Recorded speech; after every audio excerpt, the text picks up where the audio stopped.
Hello, everyone, and welcome to Weekly Manga Recap. It is August 8 of 2024. I am Nick here with Quinn. How are you, Quinn? I'm a little sleepy, Nick, actually. Oh, If I can admit that, because, we're so close to, what's his name, Billy Joel Johnson? What's the guy from Green Day? why Come are you on. asking me? You're like a rock nerd, aren't you? I don't really like Green Day, Quinn. Oh.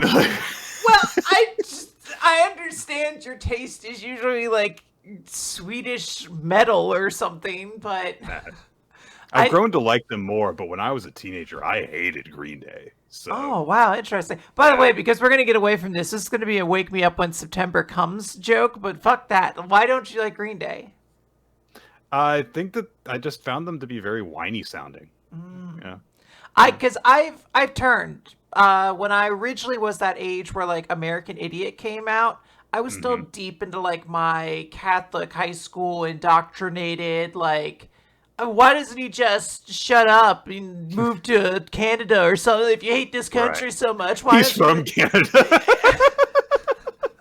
I probably would have said that. I was very dumb, but I had the confidence that like being raised in a conservative environment gives you for being wrong, where you're just like, I think I know what's up. And I just always disliked them. And now as I've gotten a little bit older, I kind of appreciate Green Day a little bit more, especially as I've like shifted pretty firmly in alignments. Right. Billy I mean, Joel Armstrong, that's it. and now, like, they've been around long enough that, like, all their good stuff has floated to the top. So, and also they've kind of, like, endured the test of time. Yeah. So, I think that there is definitely no shortage of groups from that era of time where it turns out, well, maybe the fact that, Green Day had all of these things that, provided them with, like, depth in their songwriting and such. Maybe that, like, helped them to actually connect with a broad and deep base as opposed to, every other emo band from that time period. That was just like, I'm sad. And that there was just kind of like general, like, stuff that people kind of got sick of hearing because there Yeah. was a very particular uh zeitgeist that was like, yes, this is speaking to me. And then everyone who was in that particular mindset grew up. And then everyone else who came into that mindset was like, yes, but I express that in different ways. I express it ironically through weird cheerfulness. So I have a weird question for you, Nick. But I've been thinking a lot as like I've progressed in my transition. I think a lot of like, oh, what was the road taken earlier? Like this is a realistic question I have to ask you, Nick. Do you think I would have been an Invader Zim girly? I Because I'm thinking I might have been. I was not in that space when I was just thinking I was like a guy, but like now I when you say strong. you like strongly relate to the energy of that whole I thing. don't know if I would have been a dib girly or what was the sardonic boy. The sardonic boy? Yeah, the one who's like, I know you're an alien. I'm going to prove it to the world. That is Dib. Or what's the robot then? Oh gosh, the one that's like constantly chirping. Yeah, It begins with a G. Gur. Gur. Okay, Yes. it's one of those two. I don't like. There's I think very two firmly different Invader Zim girlies, and there's like Gur girlies, and you're using a term that I'm not exactly familiar with. I am very much aware of Invader Zim okay. and the whole aesthetic. Is there a particular like Tumblr fangirl subset that I'm not aware of? Because that seems to be what you're suggesting here and alluding to. So I don't. I miss Tumblr. I think I probably would have been a Tumblr girly. That just probably would have happened. But I'm also thinking, like, in this moment, like, would I have been in that realm? Because I'm definitely much more affiliated with, like, I don't know. It feels like that was a very, like, femme space of the internet at a point in time. I have not seen a lot of guys carrying around Invader Zim merchandise still nowadays. It's not to say it doesn't happen. I just feel like I noticed it a lot more commonly with women. And I think that's just a space. Okay. It's just an option. If you grew up in high school that way, I feel like one of your potential pathways, there's like, senator, judge, Right. Invader Zim Okay. girly. Okay, now it's all clicking. It's like how there are fans of Has Been Hotel now. Okay. Yes, Got exactly. Okay. Exactly. All right. You're asking me to cast judgment on you right now. That's fine. We've got so much time. I'm not actually wearing my watch today, but we have so much time that, I mean, we should just, let's utilize it. What better way than to cast judgment on our friends? I mean, I guess you could have been, but like that is all you're asking me to think of you in a way, not only like, oh, if I were a girl at this age, if I were identifying as a girl at this age, would I have been a fan of this series? But also, hey Nick, what was I like in a time period before you met me? Now, in fairness, you did not meet me that long after high school. Not too long. No, only a couple years. I was gonna say, I think it was our early 20s. So, I think that we knew each other when we turned 20, so or something like that. But yeah. I'm trying to. It's too far back. It's too much memory. I think you were 20 and I turned 20 like a couple months after we met. That makes sense. That to give people a general window of that. So yes, I guess that it would have only been like around 5 years before, or something like that. When was Invader Zim on? Oh my god, it would have been It would have been. How long ago was that? Hang on. We'll get to talk. We'll talk about. We'll talk about manga eventually, guys. There's only a series. I asked a provocative question, and now we have to find the answer to this. Would have been. Oh my god, that would have been only like 6 years earlier that it would have been on. Jeez. Huh. Okay. I can imagine you would have found something within that weird aesthetic that would have appealed to you in some way. I think so. I really do. I think being the weird girl in class would have led me down a path to find like a media franchise to hook into. And I think Invader Zim would have been one of the more evocative ones because there's already like an established kind of thing. Like even back then I can remember people like you're like, oh, this girl has a GUR button on her hoodie or something like that. Like you just saw it a lot. At least I did. People are saying that I would have definitely been Gaz. Well, I mean, yes, she wore skulls. It is a little funny to me that sometimes you can peg Nick down to a character based on like two factors. You're like, one, do they seem to dislike being around people? And two, would they wear an outfit with a skull on it in a conceivable way? The issue with me and Invader Zim is that everyone in that show is super manic. Yes. And like that, so no one has my energy in that show. So yeah, even Gaz, I think every so often would like scream. She was always just screaming at Dib for being an asshole, basically. Yeah. So all right, Nick, which past cartoon character would you be? Since you're not Gaz. In general? Uh-huh. Just in general from that time period? Yeah, let's go in that time period. Well, hold on, wait, you didn't watch Cartoon Network, right? I did watch Cartoon Network. You watched that, but not Nickelodeon? Generally. Okay. Around that time period is when I started getting watching a little more Nickelodeon. So I mean, like, I watched some Fairly Odd Parents and Danny Phantom. I watched the hell out of Avatar: The Last Airbender, of course. Yes. Okay, so let's start this way then. Which Dexter's Lab character are you? Oh my god. And you can't take the mom with the big butt because that's already me.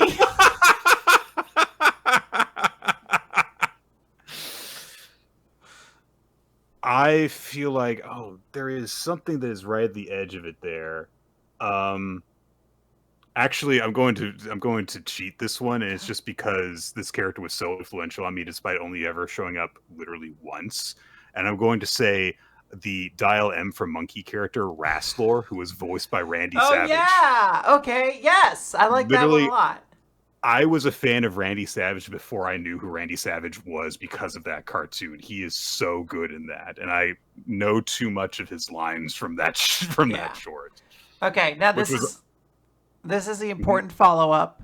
Which Powerpuff Girls Rogue Gallery member are you? I feel like I relate to so many of them, honestly. There's a little bit of Mojo Jojo in that I love to hear myself talk.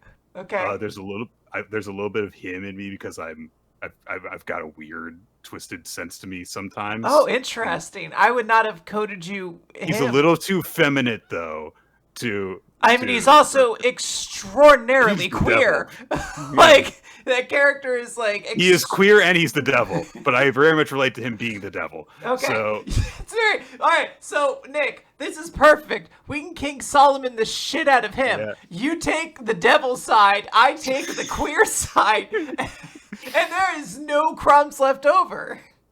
And I also really like Fuzzy Lumpkins because he's from the South and he hates everyone. So he's Aw. from the South, but he's also somehow next to this not Southern city I was gonna say this city that always felt definitely like from like north, California. yeah, California or like a northeastern city or something. Yeah. Okay. Have we distracted ourselves too long? Should we start talking I about guess so. manga? All right. There's no My Hero. It's still gone. It's still gone. Would you like me to make up another chapter for you? Make up another chapter? Well, Yeah. I thought we were going. Weren't we going to talk about Dracam? I forgot about it. It's the name of the episode, and I forgot about it. uh, so, all right. So for our last manga recommendation of August, before we get into the big month, guys, we're talking about Dricam. It's a series that ran for a couple of years, vertically formatted like web manga. Yes. So you would just kind of like continuously scroll, and there's like a continuous image with multiple panels that you go through instead of flipping pages. Yuchiba is now, I think, better known as the mangaka of Kindergarten Wars, which is currently running. Was their follow-up to this series. And Dricam is a series about drift racing. Well, not drift racing, sorry. There's a distinction there. It's about drifting, specifically, auto drifting. Our main characters are college-age people, and there is a drifting club, which, as is repeatedly brought up, kind of doesn't make sense in the context of it. I don't know if there are any actual, Japanese universities that have drifting in them, but in a lot of chapters, there's a notification at the end that says drifting is illegal. This is a work of fiction. So I keep on kind of going. So how is there a drifting club in your college? How is there a school sanctioned club where you professionally collegiately drift? With divisions and official tournaments and such. I don't know if it's specifically referring to you're not supposed to street race or do anything like that, or do any of this outside of the sanctions of an actual racing track, but they do it all the time. So I don't know. Yeah, our main character is this girl named Rin, who comes from an automobile family and is naturally gifted at drifting, but doesn't want to drift. So she drifts into her parking spot on her first day of school because she's late. And everyone at the drifting club is like, "Hey, you should join the drifting club." And she's like, "I Very don't want to." conveniently, like thank Yeah. God that this school that has a drifting club managed to have an amazing drifter. Actually, there's two amazing Two. drifters coming into school that day. And so she's like, "I don't want to drift. I want to have a chill college life." And they're like, "You should drift with us. Here, let us show you how fun drifting is and stuff." And it keeps on not really hitting until eventually she agrees to engage with the captain of the club in a drifting competition. Drifting is not a race. It's a matter of, if you're the lead car, you're trying to drift in a way that the person chasing you can't keep up with. And if you're chasing, your goal is to keep as close to the person you're chasing.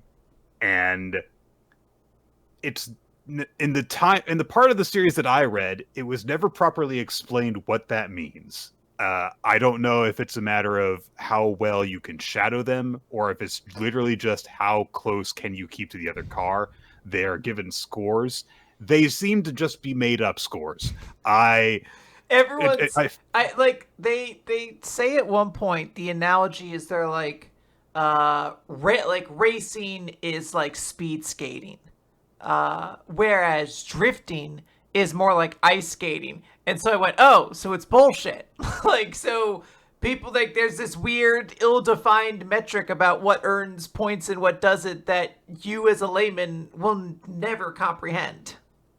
And even in terms of, I mean, I still feel like that's a bad comparison, even if you buy into the subjective point system, because there's only so many ways you can drift.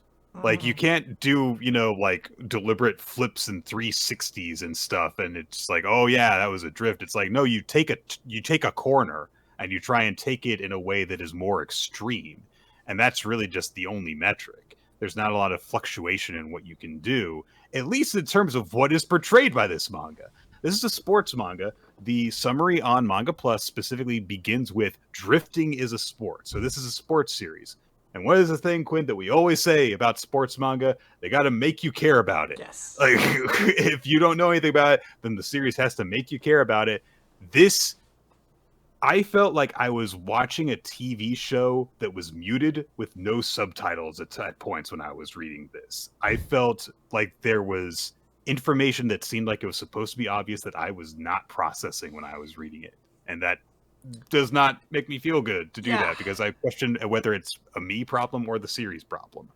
Yeah, I mean, I don't really want to like bury the lead here, but like I think my tone from earlier kind of gave away that I wasn't super high on this series. I don't really find this series particularly memorable.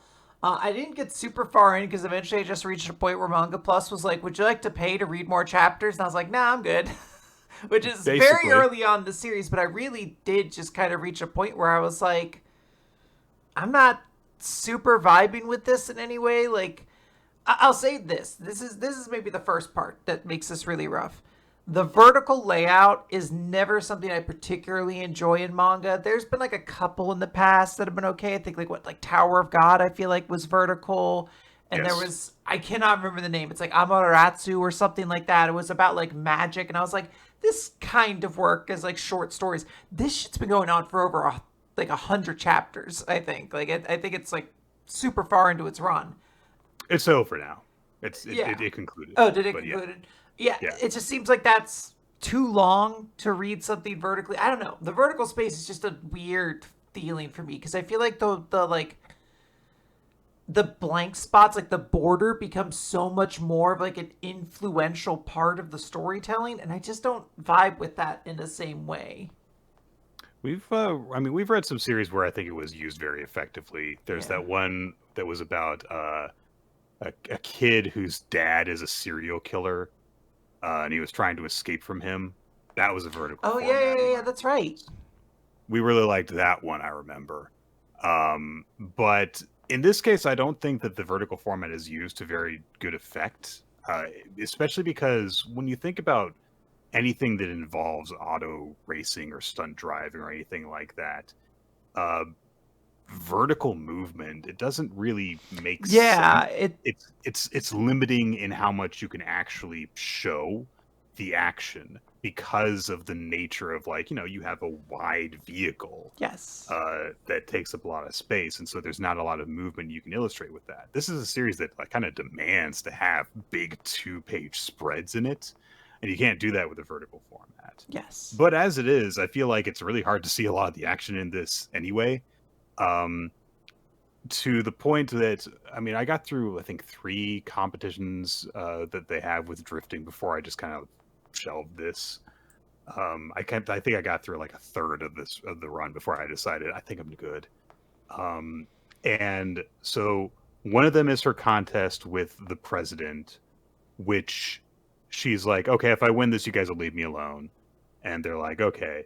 And she does really well and looks like she's going to win, but she blows a tire because she hasn't been maintaining it because her dad had always maintained her car for her. And so, like, she had worn through it doing other drifting stuff, like to get to school and Yeah. then during the competition. So, because it wasn't maintained, she was by default. And so she has to join the club. Good for her, forced into this. But the big event that happens that causes her to actually become a more enthusiastic member is that there is another rookie who joins the school at the same time. She-chan is what she gets called all the time. And she is this, like her brother is a professional racer. She comes from a wealthy family. She's been winning racing competitions and automobile competitions since she was a kid somehow. Go-karts, I guess, that kind of thing. So she has like all the pedigree and stuff, and she got like beaten like on the way to school by Rin because Rin was like, I'm late, and she drifted around her and stuff, and she's like, holy shit, someone out drifted me. I've got to face them in competition. So she tracks her down and is like, we should have a drifting battle, and Rin's like, no, I don't want to, because she's that way. She's no fun. Yeah. So, uh, but eventually she is like, oh, well, all the people in this club, they kind of like disgraced the club because like everyone quit after there was this bad accident and stuff, and so they're all just a shadow of their former selves. And Rin's like, hey, don't say that about them, and I'm gonna shut you up by having a drift battle with you. And so they have the drift battle, and Rin beats her. And after the battle, Rin is like, drifting is fun. And I'm like, why? Why do you feel that way? Because Not it's something in her, this. her character decidedly does not want to do early on. She hates it. It is forced upon her. She literally has to be forced to take the car that could drift to school. So we get this idea where she wins decisively, basically. Like Shi-chan gets this impression in her mind of like, it's like we were having a sword battle and she like knocked my sword completely out of my hand, but then stopped her blade short because she was setting her sights on a much stronger opponent behind me. And it's like, okay, that's a good way of building up that Rin is just like obscenely talented, sure. But nothing in their competition seems to relate to me why she changes her mind about stuff. Is it because the competition was so fierce? If so, why are you not emphasizing that? Is it because the drifting gives you a specific feeling when it is that intense? If so, I don't see it on your face because everyone's faces in this series are very blobby and not very expressive. And it just felt frustrating to me to read it at that point, and I was like, I don't like this. After that, I was like, you have had this very decisive moment where your main character realizes why they like the subject matter of your series, and I don't know why. I was just blown away by how little I could understand it, and it frustrated me. And again, I don't know if this is because I'm just not getting it, or if this is a bad series in that regard, that is just not good at relating that stuff. And when it gets to that point where it's just not jiving with me in a very, very disconnecting sense, it's very frustrating for me because I can't even tell you if the whole thing is bad. Like, I can't get my hands on this enough to determine the shape of it to tell you if it's good or bad. I can only tell you I didn't like it. Yeah, I agree. I obviously got a lot less far than you did, and I'm a little bit bummed because obviously someone recommended this to us, so I'm sure there are people out there who will find this really enjoyable. But I think for me, there was just like kind of something absent from the cast. The girl, Rin, her character's just very simple. Like, I want a simple life.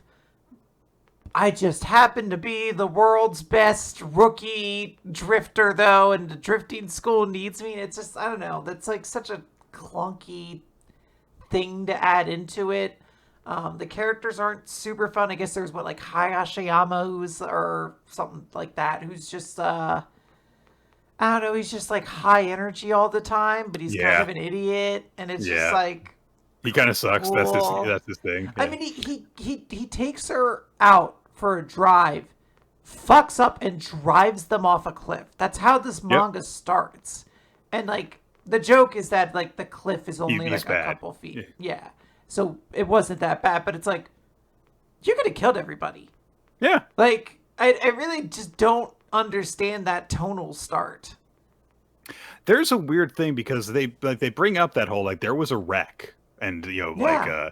the president of the club was injured. She's okay now and she's still leading the club, but like one of her classmates from that time has quit because he's like, this is too dangerous and stuff. And so one of the running plot threads is like, okay, well, how are we going to get this guy to rejoin the club and stuff? He's our Musashi. How are we going to get him back in order to The kick Christmas for us? Bowl. Come The on. Christmas Bowl. He's got to do the 50-yard magnum, but he has this point of like, it's like, hey, it doesn't matter how many precautions we take, this is dangerous. And so he's not comfortable with doing it. And it's like, okay, so it's up to you now to tell me why this illegal activity that is so dangerous is, worth, pursuing. Is it because it's thrilling? Is it because of the sense of camaraderie it creates? And there are little bits here and there, like when they go out for training at night, they like turn their headlights off and it's like the middle of the night because that's the only time when the roads are abandoned to the point that they can use them for practice. And they just kind of look up at the stars together when there's a meteor shower and stuff. And it's like, hey, that's nice that they have this sense of they're these outsiders who have this small sense of community together. And that is nice. But the activity that they revolve around doesn't get that same sense for me of why it is special for them to do. There was one character that I did like, and that is Kurono, who is Shi-chan's butler. He's just a weirdo. There is a moment like there are these moments where he keeps on like he's supposed to be like a parody kind of the loyal butler or loyal bodyguard kind of character. So like he'll say like, oh you've got to do this because, but then he'll say like, oh yes, you've got to hurry up and do this so that I can go home and watch my stories or something like that. There is a moment where someone insults Shi-chan and he yells at them. It's like, hey, how dare you say that to her? Don't you dare talk about her like that in front of me. And then it pans over and he's actually screaming it from behind a window away from the person who actually did it. And they're like, why are you behind the window? Because I really hate confrontation. It's there's weird jokes about him that are actual jokes that I appreciated. And that's it. I didn't like anyone else in the series. So. Yeah, I really have so little to add. But I knew we wanted to kind of wrap this up so we could like kind of set our sights going forward for Sadistic September. So this was really just kind of, I guess, a little sample taste of this series. This might get a lot better. So if the concept does sound interesting to you, of like, oh, I love sports manga and like weird sports manga are awesome, maybe you should go out and like check out somebody who's like a bit more further along in this series' opinion, or I don't know, maybe there's a subreddit for it, who knows. I just like look into it a little bit more, but I will say that if you're going just based off our thoughts, it doesn't seem like either of us are really super strongly recommending this. Also, Professor Peanuts is freaking me the fuck out. He is losing his mind outside of my door.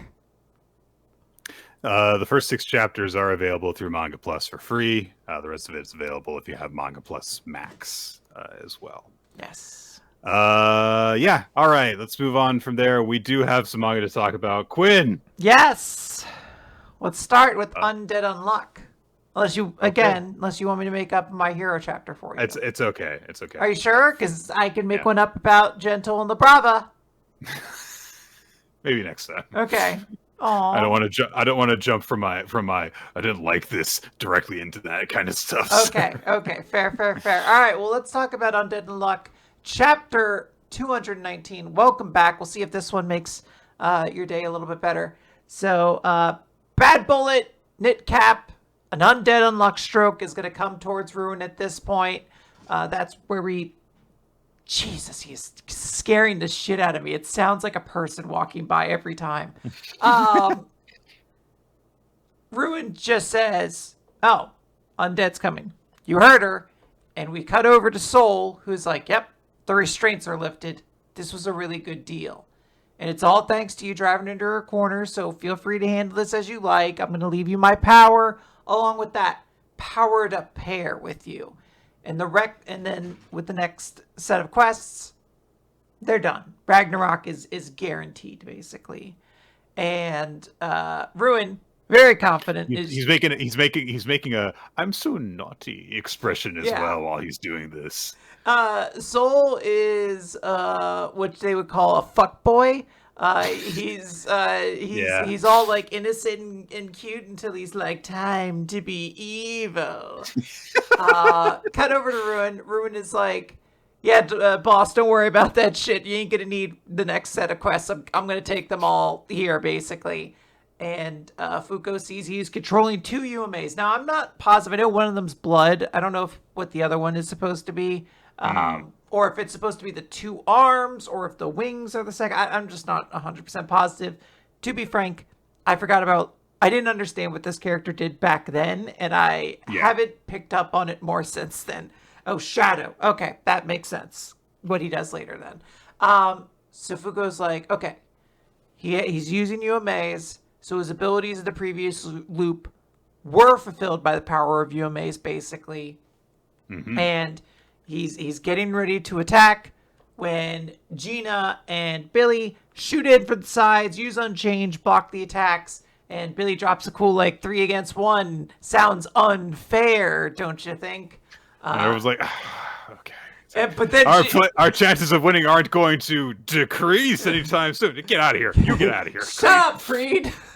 No, that time it made sense, though. I understand. 88% of the time I say decrease. It doesn't make sense. But this time, Gina also follows up with a badass line, which is, "You crushed our pal's eyes, so you deserve 100 deaths," which is pretty cool, actually. Doesn't seem like Chikara's in good shape right now. I thought the last time that he might have just had, like, some, like, a little cut, like, above his eyes. That does not seem to be the case based on everything in this chapter. Yeah, it is also worth noting that Fuko ain't looking super hot either. Her one eye is pretty fucked up. So we'll see if there are long-term consequences for that eye as well. But Ruin is just like, "This sucks. You're the two fucking people I'm not allowed to kill," basically. Yeah.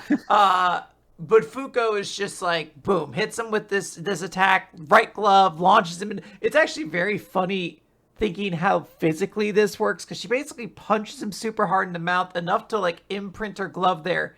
But then, I guess, immediately lifts it upwards, because she shoots him, like, straight upwards afterwards.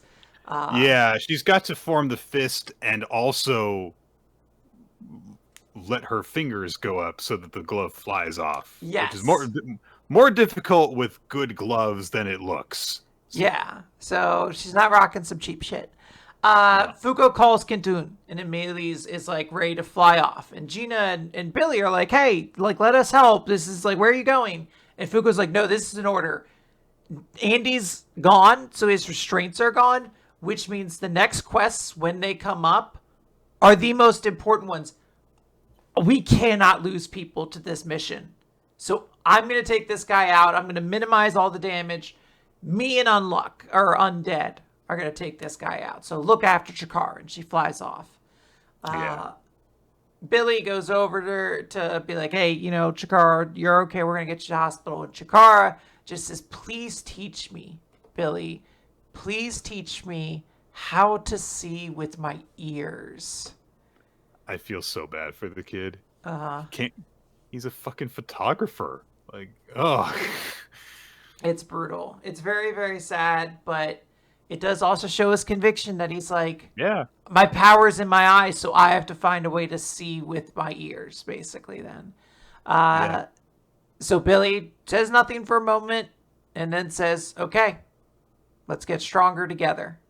And we kind of leave that thought off there as Fuko goes basically leading Ruin off into the unimportant water area of things. Yeah, she's flying Kinto-un. This is a full Dragon Ball sequence, Yes. just flying off on Nimbus to go somewhere where there is nobody. Yeah, there are little meteors still coming down, and Ruin's just like, I don't know if it was such a great idea to split up from your team. Like, aren't you out of unluck bullets? Like, you're not going to be able to last until Undead shows up, are you? And Fuko just asks, why did you side with God? As at that point he gets struck by lightning, and he uses this moment to be like, okay, clearly her power is weakening now because it was meteors before, and now it did a little lightning bolt. So like it's getting weaker, and she's running out of those sources for her unlock as well. But Fuko's just like, look, you weren't like anyone in Under, who all like were kind of evil, but they had reasons for it. They wanted to save somebody. They were trying to spare all the other negators. Why are you doing this?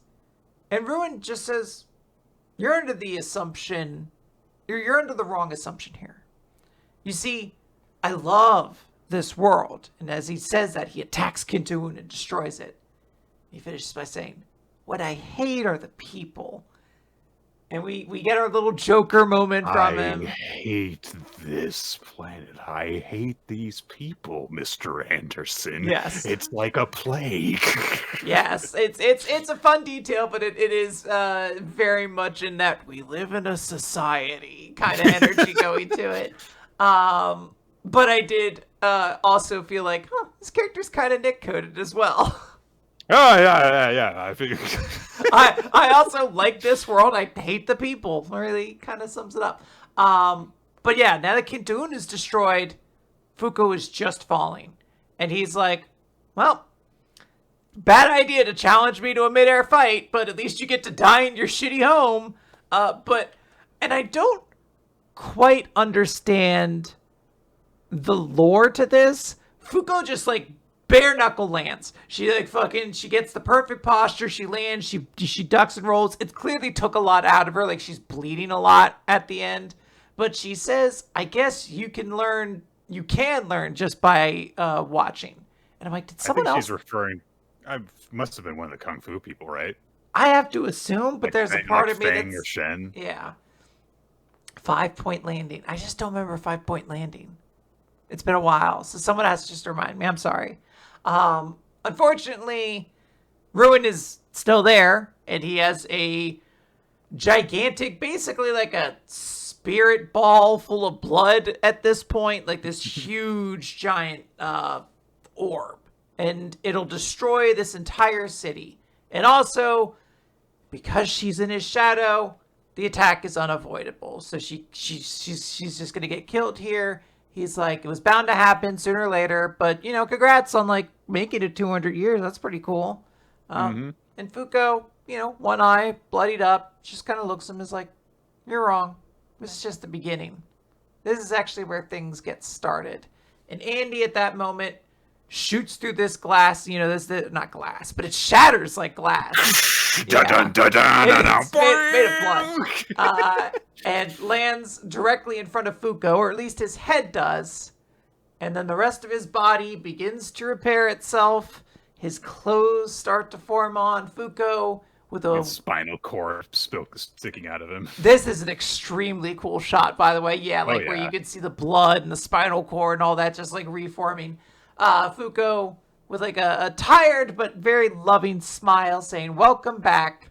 And we get our kind of 2-page spread here at the end as Andy swoops Fuko up into his arms. Shri grabs onto his hand. He gets ready to fire a bullet.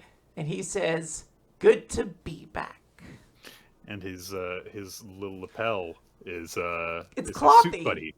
Yeah, He's also happy to be there. I love that Clothy's he seems so excited to do that.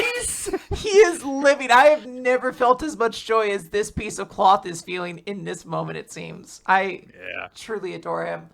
I love this ending. I think Fuko and Andy are such a cute couple, and I love that they're back together. Like, it's been years. Like, there was that brief moment during the Rip arc where, like, they got to see each other for a hot second, but the idea of, like, the instantaneous sweeping her up into his arms, and it's like, these characters have both come so far, they both accomplished so much, it's genuinely just, like, really, really sweet to me. Yeah, and they're doing a thing that, like they always do, which is their physical intimacy feeds into their attack, like double art style. Yes. The way their hands are posing, and she's gripping his wrist while he fires off a finger bullet, so that she's got a new thing to project her unluck with, because she fucking loves this man. It's very, very nice. Yeah. Oh, I love this. This is easily going to be in my contention for 2-page spread of the year. I just love this so much. It's just like I want a poster of this shot of Andy and Fuko together. It's just so good. It's very nice. Love and it's it. just a nice moment to have that feeling like, hey, he's back, yay! And against, a guy who really effed them up just now, and also at the end of the previous loop. So good stuff. Yeah. Liked it a lot. Really good chapter. This is the weirdest thing. There's no blue box. There are no irregular series. There was no Chainsaw Man this week, essentially. We just did Boruto, the World Trigger. There's still no Spy Family. Yeah. There's no Kaiju.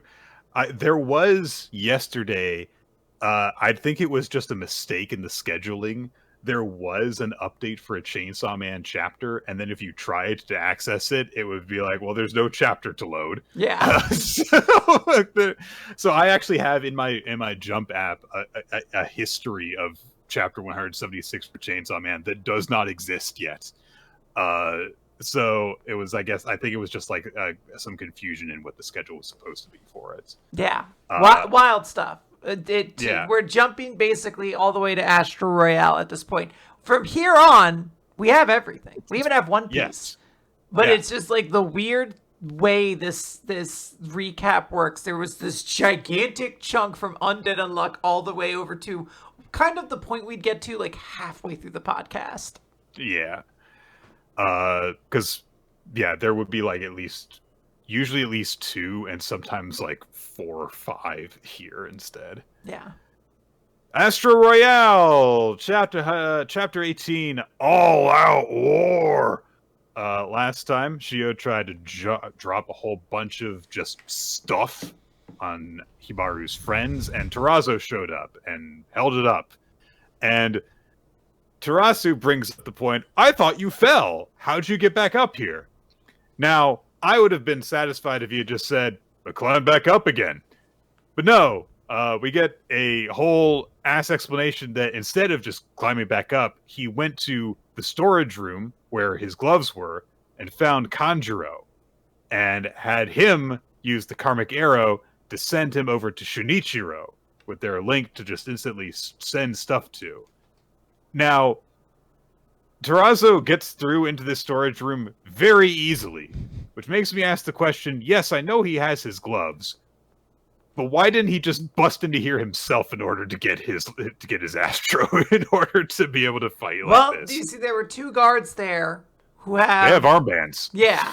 So, I mean, his regular fist wouldn't have been able to do anything about that. He needed the magic gloves. Yeah, obviously. So he got karmic arrow. He got instantly transmitted over through karmic arrow, and Tarasu goes, "What? You can transform people too?" Yes, apparently. So then Tarazo just shouts really loudly. He throws the whole ass chunk of debris at Shio, and Shio just uses his power over the debris to stop it, the same way that he telepathically summoned it to begin with, or telekinetically. So like, oh my god, he stopped the movement of debris in midair. Everyone's so surprised by every power in this chapter. It's very strange. this is a world where there's never been superpowers ever before. So every character is like blown away. They're like, "Hey, levitation. Why?" I'm like, I understand like half of your powers are just punching really good, but like Right. conceptually, you should be able to understand if people have magic powers. Maybe someone would be able to, levitate something. Quinn, Shio is shocked by the power of punching people in this chapter. It's crazy. He's Yeah. he makes their arena for the set piece. Yes. Different chunks of debris for everyone to jump around on. I mean, for him to attack them with. So everyone's like, "Oh my god, he's got telekinetic power of the debris. He's so powerful and stuff." And so, what do we do in this situation? Well, we need our leader to lead the charge. So Tarazo tells Hibaru to get moving so that they can fight him. He charges in. Karan uses his ability to transform with his lighter, his actual lighter, to turn into like a leopard of some kind, and he has Tarasu climb on his back, and Tarasu goes, "You can become an animal too?" He turned into a motherfucking fan before. Yeah, Why are you surprised he turns into another living thing? I was a little surprised where they were like, "You could do this." I was like, I assumed everything else was the more shocking use of his powers, but okay, I suppose.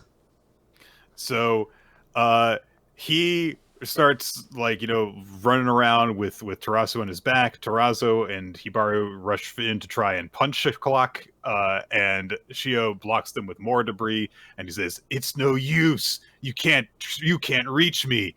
And Tarazo's like, "What if I break the debris?" Bah! And Hibaru's like, "What if I break the debris?" Bah! And they break through it, and then more debris comes in to stop them. Hibaru's arm is still bleeding from when Guido bit him.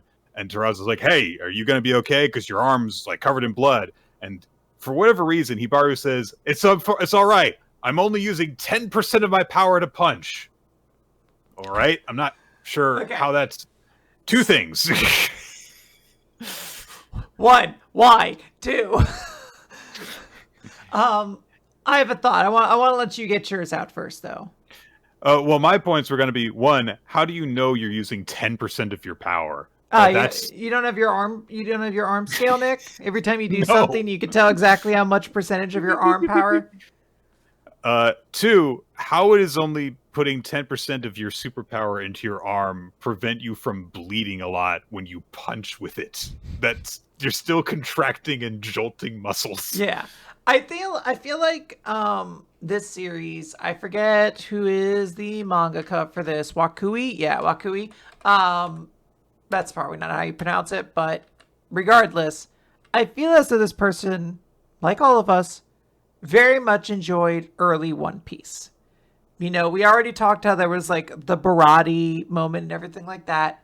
And I feel like there is this level, I don't know if you remember this early on, Nick, when Zoro fights Kabaji the acrobat, and he's already like kind of cut. He like cuts himself really hard, and he's like, "This is to make it fair. I need to give myself a handicap because now I'm gonna whoop your ass." And it's like kind of this cool moment.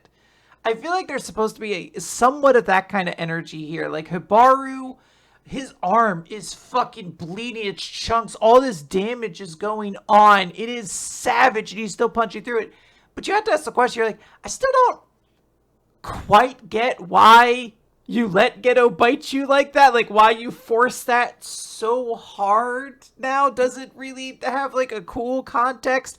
Especially now that he's fucking dead. So, it's kind of this moment that doesn't have, like, the same gravitas to it. You're just like, yeah, Hibaru, aren't you a fucking idiot for letting that guy bite your fucking arm so goddamn much? He's our friend now. Our dead friend. Was our friend Hibaru. We have to use past tense now. He's dead. So Shio is like, this guy can't be using 10% of his power. Look at all the destruction he's causing. All right, he's breaking concrete, sure, whatever. But for whatever reason, Terasa says, "Oh, he's holding back. The first time that Hibaru used this power, he knocked a whole building into the sky and was asleep for 2 weeks." Why are you telling him that?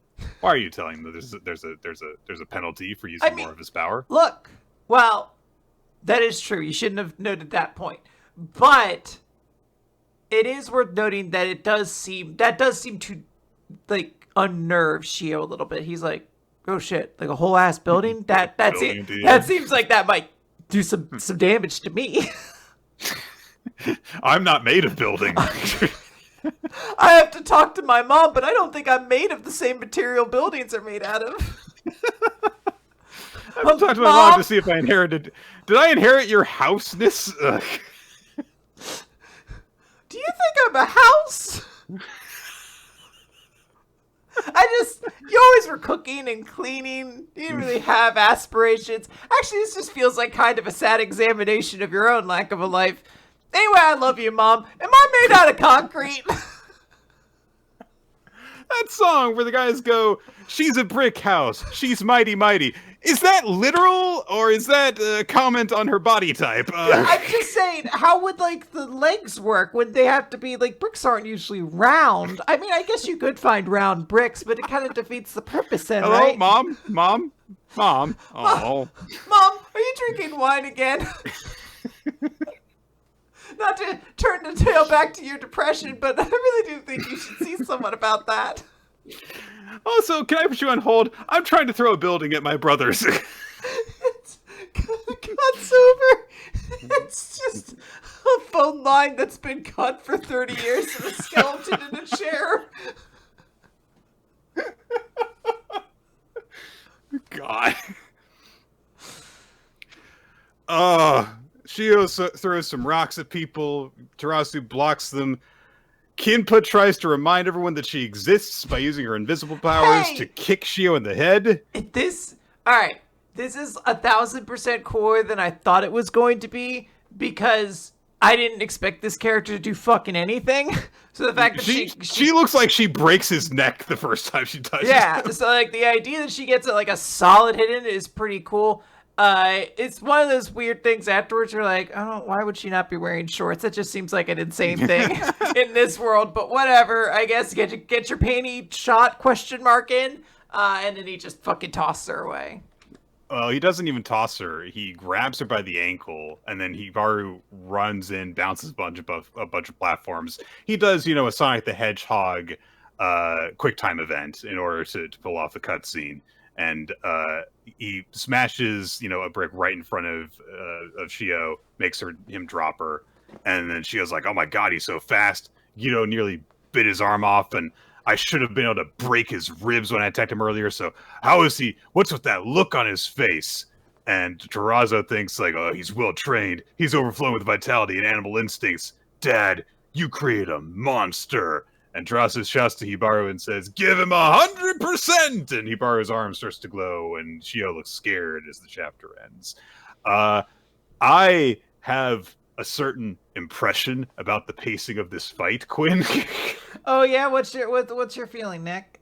It's chapter 18, and I can't help but notice that we seem to be suddenly rapidly approaching the defeat of this guy in a way that seems a little bit faster than the most prominent Big Brother villain in the series has introduced so far.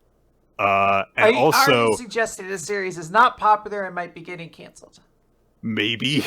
So I will say that is not a possibility. I will say I will be a little surprised. I will wait till next chapter, because I feel like the setup here could be, all right, Hibaru, give him 100%, make Shio look scared. Next chapter, something interferes. His arm is too fucked up. Some other element gets involved. Someone stops him from doing it, and the threat that this is going to be what beats him is stopped. Like, it's sort of like a wrestling feud where you're like, if I hit you with the Stone Cold Stunner, you go down. So the guy makes it so he never gets hit by the stunner. So that's like the fear. You're like, oh, but if he could just get that stunner off on you, you'd be done for. If they do something like that, I think the series probably runs a lot longer. If Shio gets his shit pushed in next chapter, then yes. The only reason why I'm leaning towards the former is that, as we mentioned last week, Jujutsu Kaisen is ending. My Hero Academia just ended. There's only a couple of battle manga in Shonen Jump right now. Which is so weird. Yeah, it's very, there's literally a team out now to try to find more battle shonen, because they're like, this is kind of bad for Jump if we don't have a lot of, huge series to advertise. So I think that they want to put some kind of emphasis on keeping the battle series they have around. Maybe that spares the series, which from what I understand is not doing particularly well. It's not super popular, at least not in the way anyone was really hoping it. It seems kind of middling. But like, middling got fucking new Exorcist to where it is, and it's on like True. what, like chapter 60 or some shit now? I don't. Yep. Yeah. We'll see. I don't have great feelings about the chapter even as it stands on its own. It's just kind of like Hibaru's scary strong, isn't he? But like it feels like not a great idea to have the big bad guy that we've kind of had an eye on from the beginning of the series just suddenly go, oh man, this is scary. I'm scared. I'm terrified. Yeah, I agree. It's a weird look for Shio, but I guess you don't want to make this guy the biggest antagonist or whatever. I will, I guess, maybe state in this chapter's favor. I think there are small little elements that I liked. I did like that there was like a bunch of powers being used, and I love that. Oh gosh, what's her name? Kimpa got like a really good shot in, was actually really impressive. So I like that. I think maybe I need to reread the first chapter of this series again, because I just don't. I keep forgetting what is supposed to really make Hibaru like this cool of a character, like this cool that right. I should be like cheering that it's like, oh, you've only seen 10% of his powers, Shio, you stupid bitch, you're about to get fucking killed. I don't have that energy. So I'm just kind of waiting to, I guess not wait. I just need to reread it again to see if maybe there's something I missed, because I don't feel what I think this chapter needs me to feel. Right. But let's move over from that to Hima-Ten. Yes. Chapter number 7, The Demure Heroine. So, Iamori. Okay. And now, right. Nick, how familiar are you with the very demure, very mindful trend? Mindful. Yeah, I am familiar with it. I haven't actually seen the original, but I am aware of it. Sure. Yes. Okay.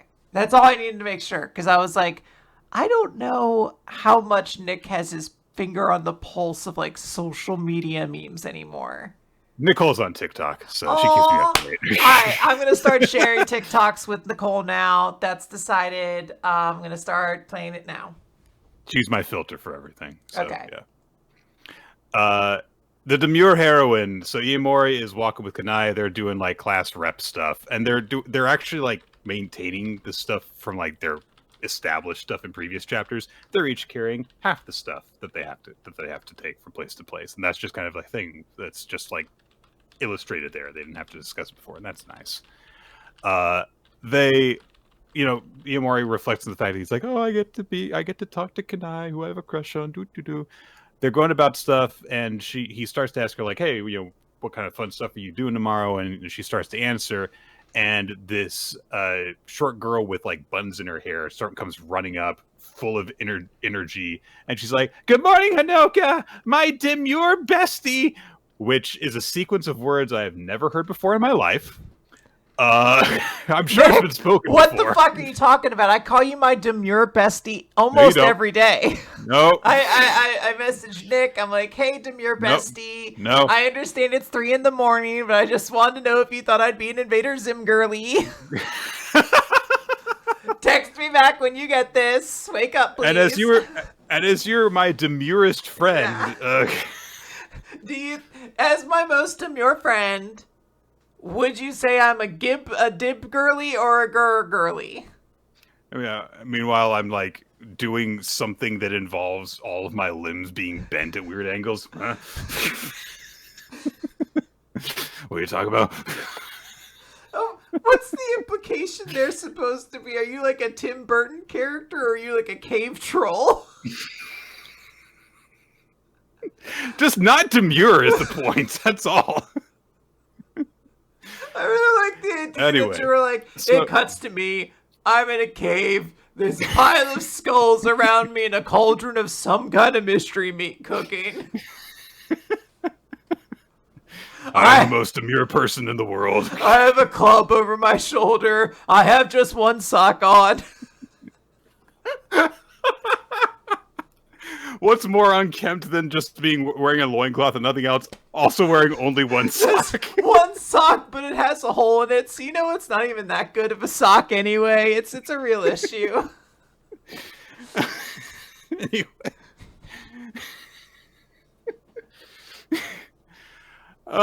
God. So, Iamori knows who this is as well, and he's like, "Oh, it's been a while, Kanoe." And Kanoe's like, "Oh, you remember me too?" And then she, weirdly enough, despite just having had established to her, "Oh, I know who you are," she says, "My full name's Mayumi Kanoe. Remember when we all went to middle school together?" It's like, well, all right, yes, apparently. You're like, I mean, how long have you been in high school? I've never like met someone I went to, elementary school would be my case, and be like, 2 years later, I'm like, oh my God, do you remember me from, 8th grade 2 years ago? Like, fucking yeah. What are you talking about? It is a little bit weirder when you're that young because every single time period seems so much longer and more significant, I guess. But it is. But like, how far are these kids into high school? Are these freshmen or are they supposed to be sophomore? They might be in their second year. I can't remember what was established. They're not seniors. So like, definitely. They're a year or maybe 2 years separated from middle school, right? Well, a maximum of like 1 year if they did not spend the entirety. Because if they've had their freshman year, then there's a year there separating it. But yeah, okay, that's not a lot. Anyway, so she says, really weirdly, "You're still so tall," which is like, well, yes, because you don't go down in size when you're that age unless something very significant happens. Like, maybe it's supposed to be a character trait for this poor girl that she just says super weird shit. Like, that is the only impression I could possibly have. But even so, I'm like, you're saying weird things, kid. I kind of adore her because she has given me many things. One, she is giving me a new nickname for Nick, my demure bestie. No. 2, she is giving me permission for me to now send TikToks to Nicole, and I'm apparently going to get some real unhinged ones back. So as a level of friendship, I love her a lot. And also, she gave us that great troll sock joke thing. So really, this character has brought so much joy. I'm going to give her my MVP now, Ninja, if you would. Okay. So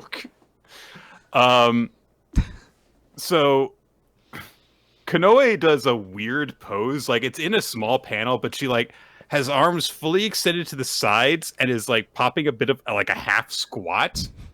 So it's on page 3, panel 3, where she's doing it. Nick, you've never been a girl with neurodivergence before. Sometimes you just do this.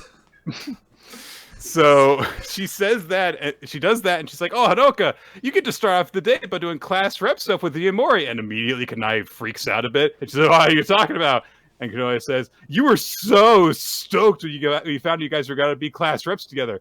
And Kanai somehow does 2 spit takes in a row while having not had a drink while standing there with them. And immediately, Iamori is like, oh my God, what's happening here? Kanai was excited to do stuff with me, and Kanai's immediately like, oh, you're overstating. And Kanoe keeps on going on about it. And then eventually, I believe the impression is Kanoe notices how embarrassed Kanai is based off of the panel sequence on this one page where she's like, "You were so stoked." And then Kanai makes a face, and Kanoe kind of like has her eyes bug out a bit, and she goes, "I made it up. Yeah. I was just kidding. I was just kidding." So now Iamori is kind of upset because he's like, "Why did she get my hopes up about that kind of thing?" Yeah. Kanoe actually has business here, and she says, "I need to cancel our plans. Sorry." And Kanai's like, "Oh, I was looking forward to our plans tomorrow, though, and I bought 2 tickets and stuff." And she says, "Well, look, I got to visit my grandma, and I'll pay you back for the ticket." But then Kanoe suggests, like, hey, why don't you go with the Amori instead? And she says to the Amori, yeah, she's going to go to a stand-up show tomorrow. Aw, Nick. All right. 2 weeks in a row where stand-up dates are happening. What is happening in manga? It's great. Nick, we're in high school. Actually, let's take the high school element out. There's no reason for that to actually be involved. Nick, if I came up to you and was like, hey, Nick, I got free tickets to the stand-up show. Would you like to go with me? Is that like an exciting thing? I don't know if it would be an exciting thing, but I would do it with you, absolutely. Aw, that's very sweet. What if I'm like, all right, now have you ever heard of Dave Chappelle? Oh, You're like, Quinn, I think you should maybe hear some Dave Chappelle stuff before we go. Maybe some more recent Dave Chappelle stuff. I'd be like, how good or bad is the security about allowing heckling? Yeah, can I boo Dave Chappelle out of his own concert? Can I say you're just getting into tracks about how much you hate people who are different from you? This isn't actually funny or observant about anything. Punchlines, please. Okay, let's think different comedian. Lisa Lampanelli. I don't really have any feelings on her, and isn't she not doing stand up anymore? She's like doing other stuff. If you told me she was dead, I would have believed you. I truly don't know. I didn't mean that in a harsh way. I believe she actually straight up was like, my form of comedy is kind of like dragging people down, so I'm going to do like other stuff with my life, basically. Oh, that's great then. If she made that call, she seems very happy. Okay, yeah. All right, George Carlin then. Nick, their tickets to George Carlin. I might have to say some other things to you. You're like, Quinn, I don't know how to tell you. George Carlin's dead. And has been for 25-ish years. If we somehow could go to an actual George Carlin show, I'd be like, hell yeah. But all right. There we go. Back to Hima-Ten. Yes. So, Konoe says, like, you should go to the comedy show instead. And she even says to you more like, yeah, I'll like sell you my ticket half off. Which is weird because she was also saying to Kanai that she would pay her back, which means to me that Kanai bought the tickets. So I don't know exactly if she has the ability to do that or not. Anyway, she and Kanai each get little speech bubbles that have their hairstyles in them, which is a cute touch, and then she runs away. And so now Kanai's lifted that proposal. She's like, oh, it's okay. You don't have to like take her offer seriously or anything, and just kind of like awkwardly keeps on walking to do their stuff. Later on, Kanai runs into Yoshino, and Hima approaches her, and Hanoka's like, oh my god, I biffed it. I messed up. And she explains the whole situation off panel, and she was like, oh, so you actually had an opportunity, like the perfect opening to do stuff with the Amori, and you called it off, even though you wanted to go with him. And she's, they've like gone to get juice together. She's listening to her. She's, asking like, just like the proper amount of questions, like, oh, did you want to do that kind of thing? And Kanai's like, yeah, it's just like a casual hangout thing. And, if you wanted to go, then I would have liked it if we could go. And so then Yoshino's like, well, why didn't you want to do it then? And Kanai says, like, well, we've known each other since middle school, and I know the kind of person that he is, and I know that he would just kind of like say yes to anything, so I don't want it to be like a burden on him if he doesn't actually want to do it. If I asked him in that situation, he wouldn't have been able to say no, and he would have come even if he didn't actually want to. So Yoshino thinks to herself, it's not like she's asking him to do work for her. She's like, he's got it kind of easy, actually, with you. Yeah, I ask him to do so much worse stuff for me. But she's like, well, why is she so hung up about this? It gets her thinking cap on a little bit. And so then she says, well, did he not want to go with you? And Kanai says, well, no, I think it was kind of putting him on the spot. Yoshino says, Iamura told me that he has been saving up for tuition and he barely ever has time off from work because of it. So I bet that he would have fun going to a stand-up show on his day off. And also, you don't want it to seem like you blew him off. Mm-hmm. So why don't you just ask him if he wants to go. She says, like, you know, like, it gets into this very, like, gets to on this empathetic level, and she says, I'm terrible at that kind of stuff, but I bet that you could do it. And asking somebody for something is different from asking them out, right? And then, you know, Kanai's like, wow, you seem like you're really good at this. And she's like, nah, I'm actually not. I have no personal life because I'm busy all the time. So Fair. Kanai and Iamori are doing class rep stuff later. They're like erasing the chalkboards in class afterwards and stuff. And so Kanai asks, like, hey, were you interested in going to that show? Okay, And I Iamori have I have a small issue with this. She comes in, she grabs, eraser. She's like, I could erase half. I'm like, girl, you're so short. I can see how high up that chalk grind is. He's gonna need to do that part too. You're not really helping as much. You're doing the lower half, and he's going. You're doing. I can handle a fourth of that for you, maybe a third, generously. So yeah, Iamori says that he would be interested in going to see the show after she asks him, and but then he's like, "Oh, I didn't know you were like into stand-up stuff." And Kanai says, "I know, I'm pretty boring," which is like such a shy person thing to do. Like you say, like, "Oh, you have this hobby." He's like, "Yeah, it's really boring, isn't it?" Oh, no, it's so not what I'm saying. Because it's such an exciting hobby. Like the idea that she was like, oh, I'm a teenage girl who's gonna go out to a stand-up club is like something that's a pretty fun piece of like characterization for this character. And she's just like, yeah, I'm just pretty boring. I'm like, oh no, girl, they're gonna walk all over us. I mean, you, not me. Yeah. I'm not like that. Kanai indicates that Kanoe was the one who kind of like got her into this hobby. And then she says, like, yeah, I was thinking, you know, I could like share it with you. Aw.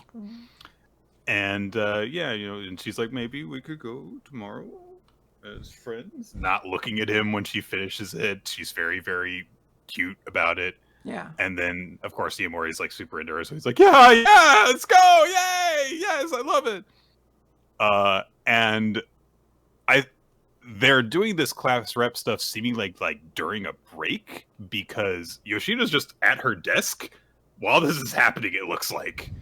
And she's like, you know, Iamori like always does a good job, you know, working for me, but so I guess he deserves to have a nice day off.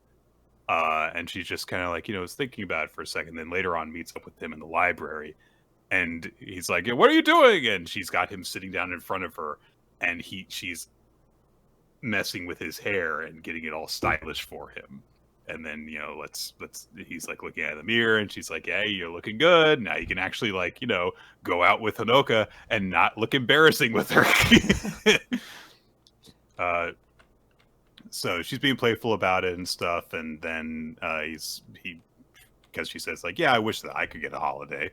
And he says, what are you doing tomorrow? I'm working, and I have an event. So, it is one of those when you're like, oh yeah, this poor girl has like a ton of responsibility. She is a student for 6 hours of every weekday. More, actually, because Japan has long school schedules. And then she has to do her homework, and she has to run a company and all of the promotion that is associated with it. So yeah, a lot. Yeah. And so, yeah, the next day on their day off, Iamori goes to meet Kanai. He's still got his hair styled the way that Yoshino did it for him. Kanai's got this very cute sweater and dress on. So adorable. And she's got, you know, a little earring in her hair down and stuff. And I'm going on a date with Kanai as friends. On a date with Kanai. And so they show up and they're like, oh yeah, you look good. Yay, you look good too. And he even says, like, yeah, Yoshino taught me how to do my hair like this and stuff. And so they're just going out, and Yoshino's being, you know, a wing woman for both of them. She's kind of like, yeah, I like these two, and I'm going to try and, you know, do a little something for them. Yeah. It seems like she seems to at least clock a vibe between them in some way. And I do like how she's like, because she wants to be friends with all of them. Like, she wants everybody to be, like, good buddies. So I like that she's like, yeah, let me try to help you guys out. It's super cool. again, we're not like trying to force too hard that there's going to be the eventual love triangle. I fully expect that eventually Oh yeah. Hima herself will be like, "Oh, I've started to crush on this guy," and then there's the thing. But right now, she's just like, "Yeah, whatever. Yeah, sure, I'll set you up. Like, you both deserve to be happy. I both like you." So Yeah. And I love the way that she goes about it in terms of her attitude and her actions, which is just, Kanai's having a bad time. She listens to her. She gives her some, yeah, she asks questions that are not too obtrusive, and then she gives her some advice, which is not like pushy. It's just like, hey, it feels like that you would be into this kind of thing based on what you're saying. And then when it comes to someone that she's more comfortable kind of bossing around, she's like, you teenage boy, you need some style tips, come here. And then she just like, there, go on your date, have fun. And that's just it. yeah. So it's very nice. I really like Hima in this chapter. It's just a general cool thing to see the relationship between all three of them progressing in this way, where they're just like all nice with each other. Yeah. No, I do like it, and I'm curious to see what happens. This is like a good chapter for Iamori. Or not Iamori, what's her name? Kanai. I haven't really been able to clock much of a vibe from her besides like sweet girl, and it's like, okay, I Mhm. feel like I'm starting to get a little bit more. The stand-up comedy I think adds like a fun touch of character to her. And I'm curious to see her hopefully in an environment like what happens when somebody tells a joke? Like, is this a girl who just has like a bust out laugh or something like that? Like, I don't know. I'm very excited Mhm. to see what happens on their little date. It's gonna be cute. Absolutely. It's definitely an opportunity for like, Iamori to get to know a different side of her, and that'll be Yeah. nice. All right. Ultimate Exorcist Kiyoshi. Chapter 9, Determined Kiyoshi. Hey, look at that the color page of some Exorcists posing together. It's neat. Yeah. Good stuff. Sakaki welcomes the newest members of his Exorcist division, Nehan Sanzugawa, and as an Exorcist, and as his devil familiar, Jackjo. And yeah, there they are, and immediately now it's like, I can't be an Exorcist, and Jackjo's like, I get to be a devil familiar, yay! So very, very different vibes from them. And Sakaki says, like, I have a very special mission for you immediately. You're going to work as part-time staff at my restaurants. I like you know where the joke's gonna go from a mile away, but it's still pretty funny. Like you have to work here, unfortunately. A single panel for them to go, oh no! Yeah. And then, yeah, they're fine.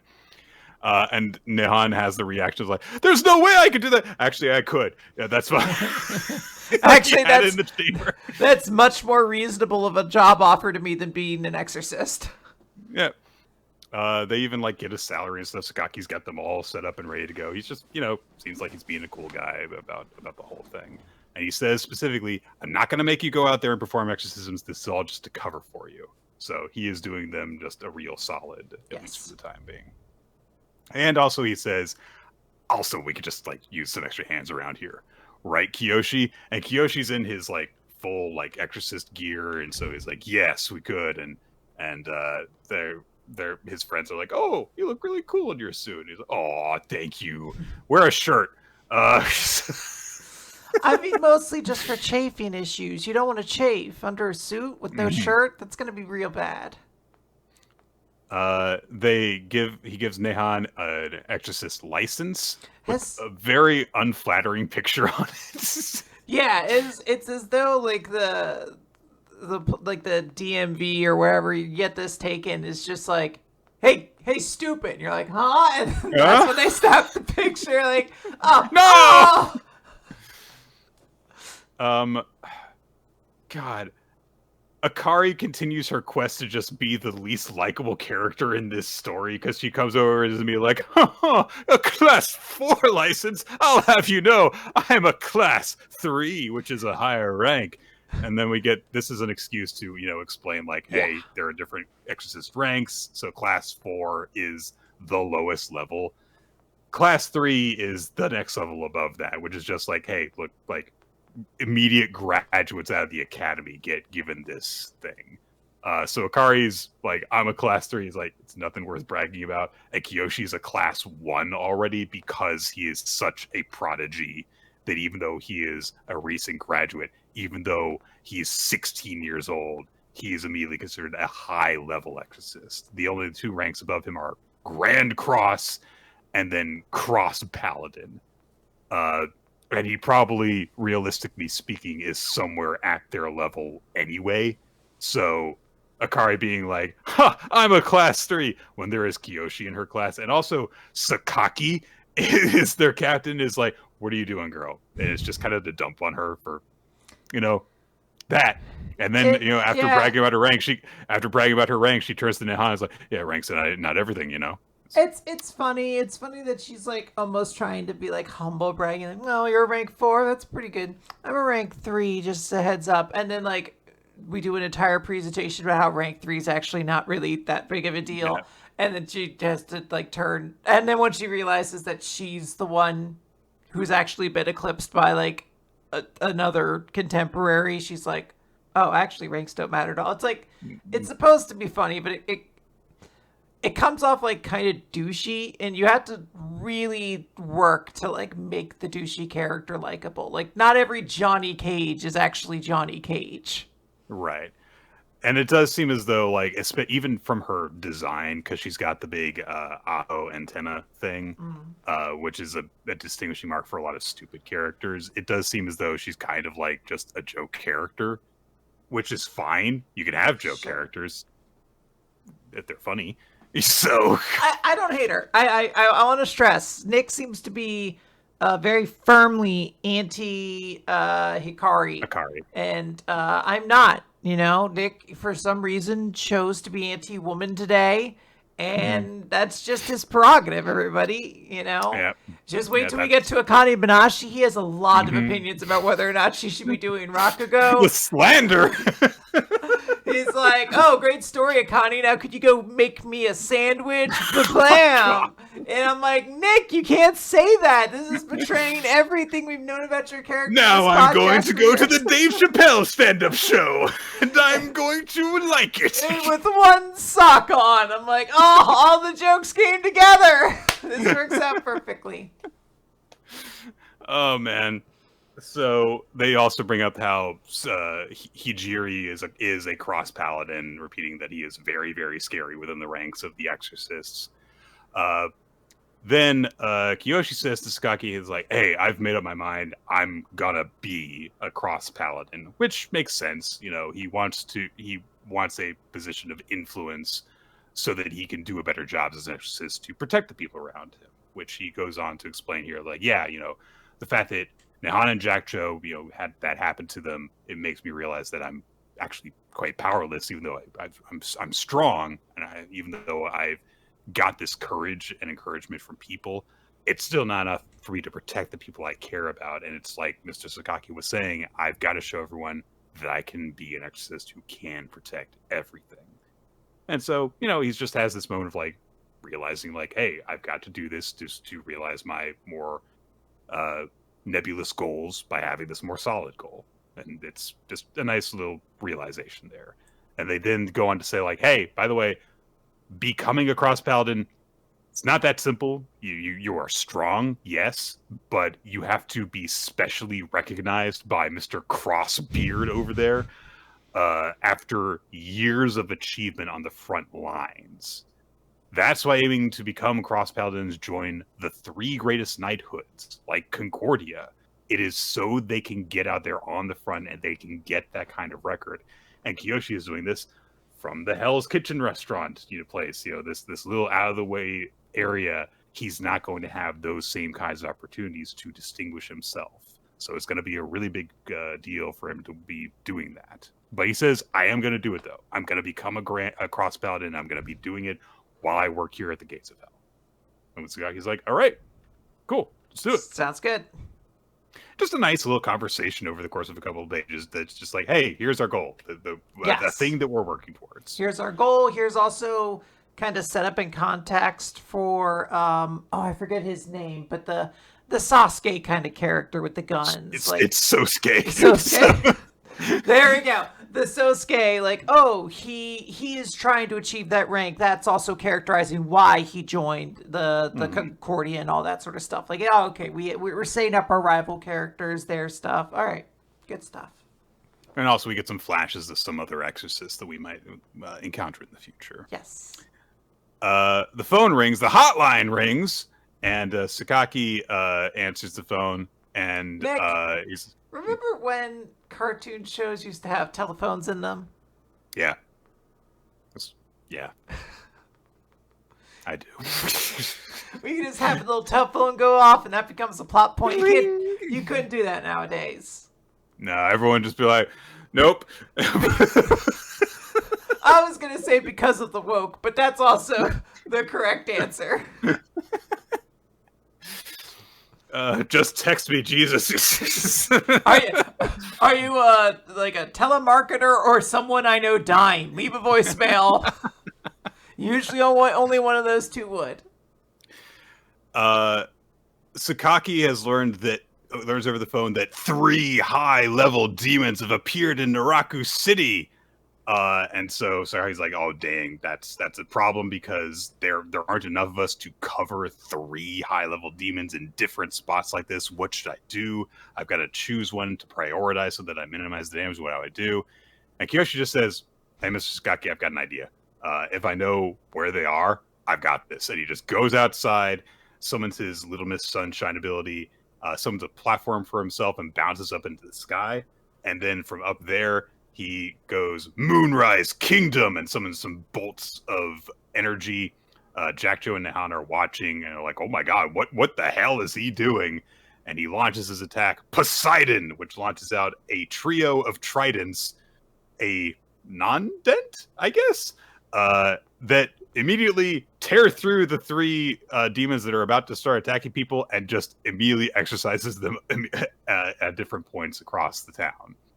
And yeah, he does that, and then Nehan looks at Sakaki and goes, can all exorcists do stuff like that? And Sakaki knows, nah, Kiyoshi's special. In the world of exorcists, they call him the ultimate exorcist. And Kiyoshi does a superhero landing, yeah! And he just thinks to himself, I'm going to protect everyone. So, yeah, he goes back to his friends. We do a time skip later on. Sakaki is on the phone again. And he's talking with someone who is checking in on him and says, it really was Naraku City. And Sakaki says, yeah, the demons have been showing up in abnormal quantities recently. You called it, Granny, which has been alluded to before. And she asks a bit about Kiyoshi. Sakaki says he's doing well. He's enjoying himself. We get a very brief shot of Granny from behind on the other end of the line. And she says, don't you dare tell him I was worried. It was some twist of fate that Kiyoshi came to Naraku City. Be sure he's good and ready. The time is near for the coming of the Black Parade. When I was a young boy. Nick, based on the fact that this chapter seems to reveal to me that Kiyoshi's attacks are like named after movies, I feel like naming this oncoming threat after the titular Black Parade from Welcome to the Black Parade is very possible. Mm-hmm. Like, this feels like this could be in like an intentional move, in which case this move slaps, because the Black Parade always sounded so fucking cool. The first time I heard the Welcome to the Black Parade was for a music video for Gurren Lagann, and it slapped. Yeah. This is a cool chapter. It's just kind of a nice.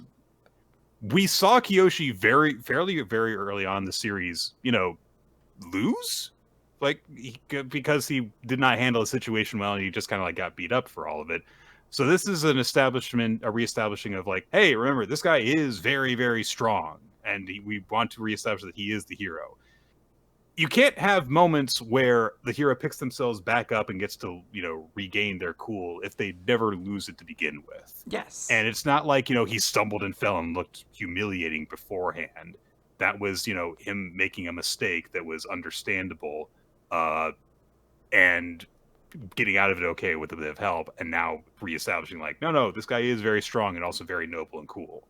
So this is just nice in that regard, and also it gives us some seeds for like, hey, some important stuff is going to come up at a point where it's like, hey, we can start branching out a little bit, alluding to stuff in the future now that we're at a point where, hey, we've got a small core established cast of characters that have all made an impression in different Yes. ways. So this has been it hasn't always been every single chapter, oh, this was great. But at the point that we're at now, 9 chapters in, I feel very good about Kiyoshi as a series. I like this series a lot. I think it has a lot of potential. The characters are fun. I think there's also just like a tone that you have to have. If you're like, I'm going to name my characters' moves after just strange sounding movie titles, and I'm going to reference the Black Parade. Like, that's just king shit. Like, I don't know how else to say it. That's just like what a cool fucking person would do if they were writing a series. So I just think that the vibes are really good here. It's got one small issue, which is just like, how do you continue to tell the story of like the character who can never lose? But like, I think they've handled it so far pretty well. So I'll be interested in giving the benefit of the doubt and seeing how things escalate from here. I'm sure they could easily retcon and be like, actually, there's now new demon lords who are way stronger than the old demon lords, or something like that. Like, I think there's just a lot of potential for this series, and it's still pretty cute and funny most of the time. Also, can I note I hate some people in our Discord sometimes? Because I didn't need to know that apparently I'm not supposed to describe myself as cute and funny, because apparently that's a dog whistle online for something I don't even know how to tell you it's a dog whistle for. And to hear them try to explain it was one of the most maddening things ever. I was like, my life was so much better before I learned this information. Okay.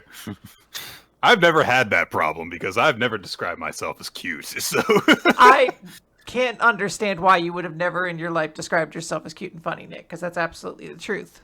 Aw, thank you. Yes. I guess. I also will say that I'm going to try and find more excuses to talk, to say Jack Joe's lines if he has like actual relevant lines, because I want to do a voice for him. Oh my gosh, we need to do a weekly manga recap lives with some of these newer series that we haven't had a chance to do yet. Oh my gosh, we've never done Astro Royale. We've never done Hima-Ten. We never done Marriagetoxin. That is true. Yeah. Yeah, maybe that's a good idea. I got to start like getting more voices in my catalog because I've now officially missed my window to be Shadow the Hedgehog. That's true. That is true, and it hurts. I did kind of see the trailer, and I was like, maybe they were just waiting to announce Nick until the trailer dropped, and I was like, oh. And I was like, oh well, who is Shadow? I was like, it's just kind of Keanu, just kind of being a little gruff, and I was like, oh. Well, harumph. Okay.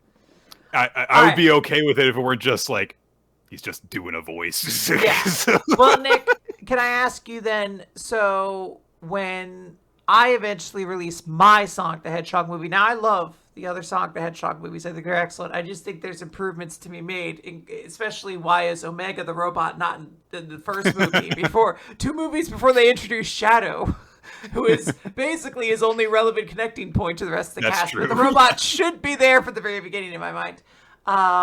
Will you come to play Shadow the Hedgehog when I get to him? Absolutely. Hell yeah. Okay, awesome. I just have to have a word, in order to like root my impression, which is just Maria, and that's immediately. Also, very important question, Nick. I need to ask you, which Sonic the Hedgehog character am I? Which are you? Oh, you're Blaze. Thank you. Oh my god, that's actually very sweet. There is an elegance to Blaze that I like. Yeah. Also, a kind of understated cuntiness that I appreciate. Yeah. I really like that. Blaze is one of those characters where, because she got like her big debut, not big debut, but her most prominent early appearance was in Sonic 06. Like, has kind of like not gotten as much attention as a lot of characters, but she's on that like kind of like second tier.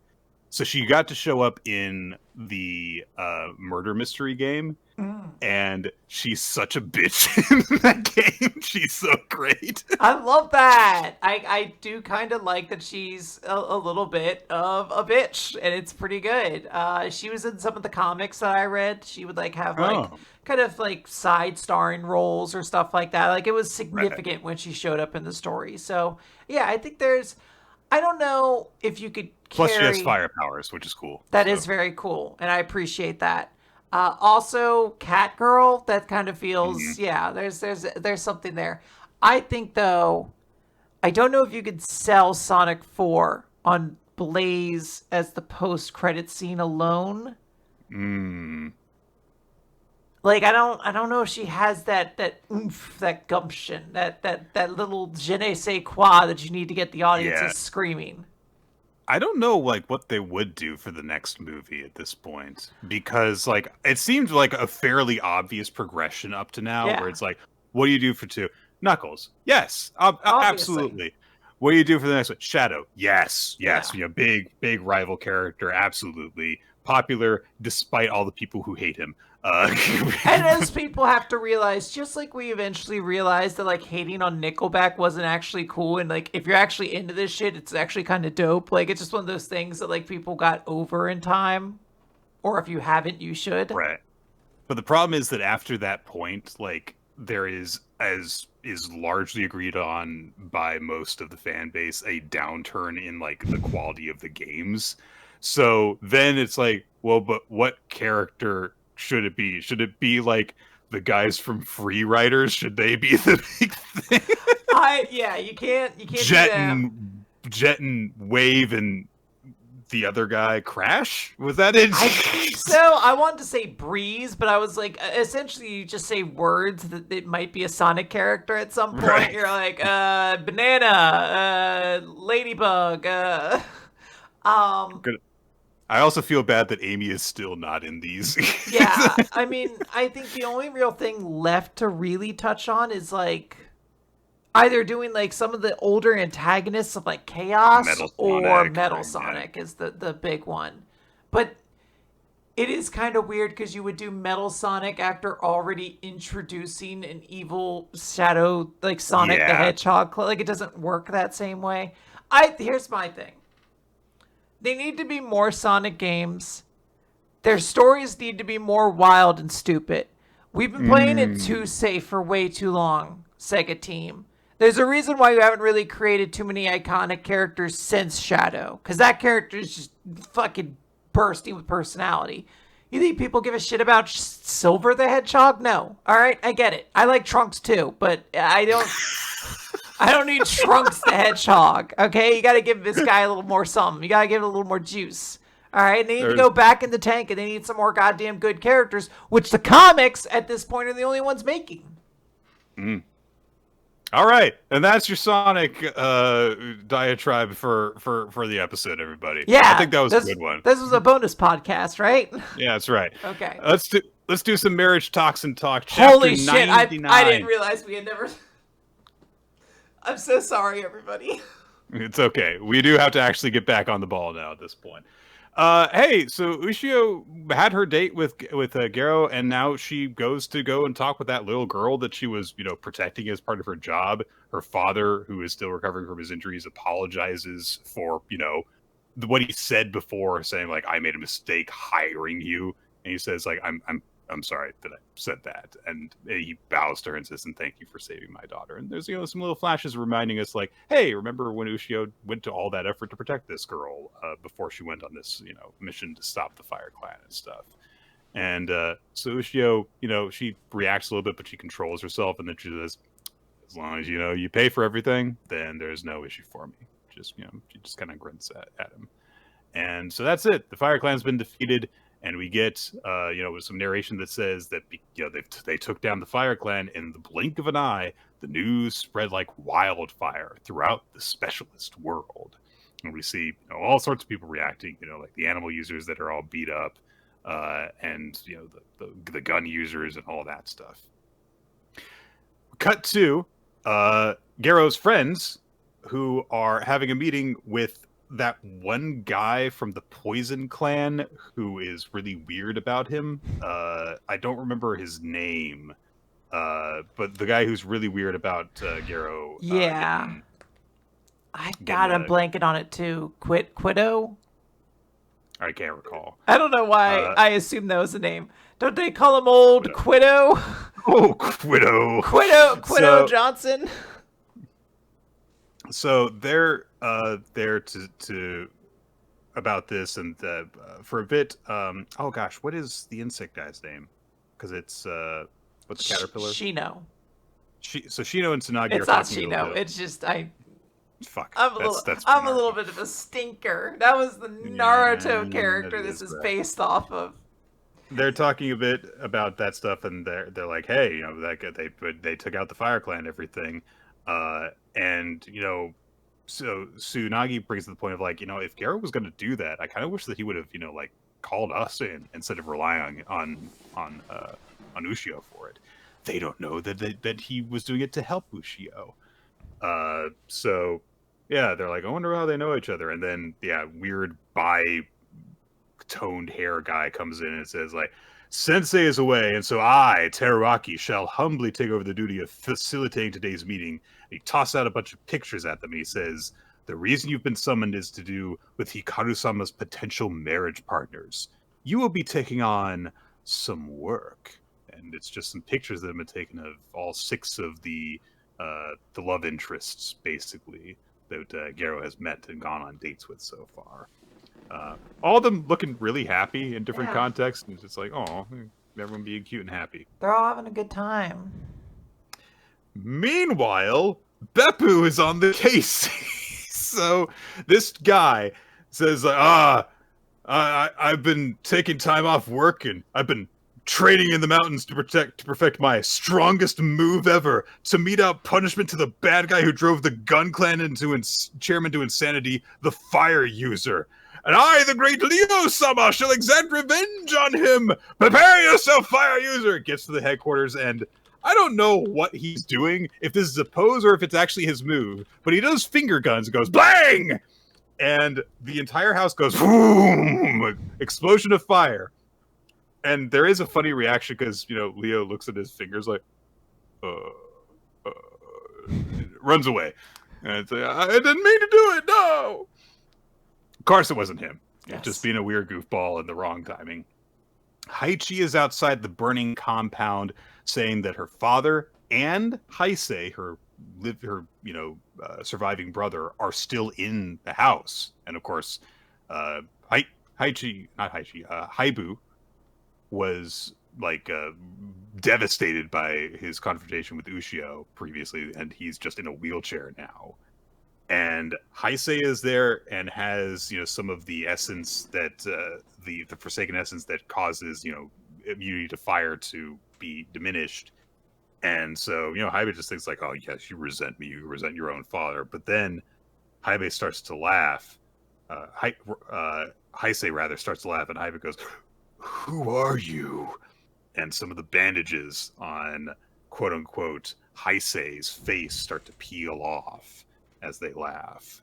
So it turns out, it seems, that whole thing about when the Heisei was creeping up in the ceiling before, maybe that was leading to something. Yeah, I mean, it seemed so that's nice. It seemed insane that would have been like just like a oops, forgot I did that. Like that felt very intentional. So waiting for whatever that payoff was going to be, and I like this direction. It's just like, oh, it's not who we think it is, basically. Mm-hmm. So there's something interesting there. What's this work that needs to be done? Are they protecting these girls? Are they going to try to hurt them? Like, what are they doing? I assume it can't be like, hey, we're going to kill these girls. Because they're like, well, I know those 2 guys in the back are like super good friends with Garo. Like, he's not going to let us do that, essentially. But what would be the work? Right. I'm very curious now. This seems very intriguing. It's also, like, the Beppo thing's funny, but it also felt like it was an intentional because he was the only character to this point who hadn't shown up in at least, like, a cameo. This felt very significant, like an establishing moment, like, here are all the players, the pieces of this world. Pay attention to them. Things are about to change. Because chapter 100 is coming up now. So Yes. that's going to be fun to see where all this is leading to. Yeah, it seems like we are actually, like, yes, like you say, kind of actually circling back around over some of the stuff where we've just kind of like been laying a little trail up to this point. Now we're kind of bringing it all together for something in a big development way. But we're going to move on from there to New Exorcist, chapter 63, Limitless Energy. Okay, so Juanito's head is sitting over here, and a weird smoke cloud comes out of it, and one of the other spirits comes out and goes, "Man, if you hadn't died, the mission would have been easy." And then Juanito's head disintegrates after going, "Died." And this old guy who has emerged says, like, "You did well, Juanito. Drift as dust for a time. Unless the Hyo vanish, we'll merely circulate here within this city. We'll work hard and protect the Hyo to the last so that you may be reborn several centuries from now." Okay? I kind of So like anyway- it. Look, I'm always going to be slightly interested if you establish a villain group seems to actually care about its own members. Right. So the idea that this guy is like, fuck Juanito, like, this shit would have gone a lot easier if you had just done your job. But we'll still handle it. You did well. See you in a couple 100 years. There's something kind of sweet to that in a way. All the new Exorcists who showed up to confront Raisei last chapter are like, "Oh man, this guy's tough. And he's got like a globe of stuff protecting him from Captain Sumeragi's gravity powers." And also they established, oh, this is bad because Raisei is not expending any command energy. And I'm like, Oh, what the fuck command what are you energy. doing? Stop it! Nick, he's not using any command energy. They can't beat him like that. You, Kota Koei, stop this! Stop! You're not Samurai 8, okay? You can't be doing this. Oh, the gravity. Yeah, their numbers aren't as high or whatever. Yeah, it's a little nonsense, but fair enough. Yeah. So Raisei looks all scary at them, and then so Niue says, "Hey, are you not going to be able to like bring him in?" And they like, "Well, we need like reinforcements to come, I guess." And so instead, Sumeragi says, Shichinosuke, equip soul armor and take Niue and her squad members to the Exorcist Bureau." And a giant armored dragon appears behind him and goes, "That's Yoshichi." What? I don't know who you are. So, Yoshichi, the dragon, made of metal, okay, says, "Hey, Niue, get on. I can carry 5 or 6 people, no problem." And so they're like, "Oh, we should leave here." And Raisei's like, trying to run away, huh? But then when he tries to take action, Sumeragi's like, "Pwah, more gravity." It's starting to crack the shield. And so then Raisei says, "Very well. Kasha, go to 30%. And they're like, "What the fuck? What did you just say?" And a thing goes above Raisei. And we get so much narration that says, "The Exorcist Bureau places elimination squad branches at sites where the Hyo are sealed and keeps them under strict supervision, except for one site, because there is a closed door at every site where the Hyo are sealed, and at one site the door is wide open. It used to be closed, but it's been opening millimeter by millimeter, and the Exorcist could not close it, and is now surrounded with level 3 spirits. It has been closed by a barrier to keep anyone from entering. Rumor has it, 50 years ago, one man managed to infiltrate it." A voice says, "I see a familiar face," while stuff drips out of the darkness in the sky, and all of the air around all the Exorcists goes "Prah!" and shatters. And then Niue goes, "Kasha, Raisei, you made a contract with a Hyo?" And a thing happens as we get text saying, "5th sealed grave, level 5, eternal dimension ruler, Kasha," as a wheel in the sky appears like a crown, like a giant halo around Raisei. And Raisei, question mark, who looks either very different or has been replaced by someone else. Probably just looks very different. Looks like a effeminate demon person now. It's the other Hyo, right? Kasha. Is it? Yeah, well, So that's the whole thing. Is that Reisei is now essentially he defected. He picked another Hyo to right. be the contractor of. So this is I guess Kasha's fucking what's his Appearance? name? No, well, I mean this is like he has become Kasha's Avatar. Gakuro now. Yeah. Yeah. So from the wheel, which is also like a portal, a bunch of stuff comes out, and Nue goes, Exorcist, and they all go, we know, and they all go, ha, attacks, attack name, attack name, attack name, attack name, and they're just holding out weapons in hands that glow. We get no any idea of what any of them look like. There's just a bunch of effects going off all in one panel. I think this is supposed to be really cool. Like, this is supposed to be the moment where 3 captains reveal their Bankai at the same time, because Soul Armor is the new Bankai. But, like, the series doesn't really create, like, super compelling designs, so it just looks like 3 people got into robot costumes and then shot a laser together. So that happens. And then they're like, oh, even with all 4 of us, we don't have enough. It'll take out the Rictual Blade along with us. And then, oh my god, save us! Xenodark! And yay! Gakuro's here! And I'm actually saying that legitimately. Thank god Gakuro is here, because this has been so boring without him. I'm back! They only I'm back, Nue! The pillar only crushed my penis. I can keep going. All right. So that's the chapter of New Exorcist. All right. I think it's fine. I still think that like half of this is effective for setting up Reisei as an antagonist, but I don't give a shit about these other captains that showed up. So, like, them being involved is, like, a giant, like, who cares? Like, I'm just watching shapes and colors at that point. Oh, okay. Akane-banashi, story 123, Shigema on stage. But we begin this chapter with Kashio, the journalist, who is looking stuff up, and he recognizes, like, man, it's no wonder that Rokuro came to me asking for help in his research, because I can't find any articles about the previous Shigema, let alone like Shigema's art, which we're trying to find out about. Because every time that I find a result, it's just about the current Shigema. I can't find anything about the last one. But eventually, he comes across a story that is about the current Shigema when he was younger. And it says, the Ninja-Banashi master demonstrates the killing of 500. What could this be? Meanwhile, Akane is getting set to witness Shigema's performance. And, you know, this entire time, like, you know, while she's been a professional, she hasn't gotten to watch Shigema perform because she is a Rakugoka. So she can't just attend from the audience. It is forbidden to do so. So you can only wait from the wings if you happen to be, you know, on the stage or on the same show, for example.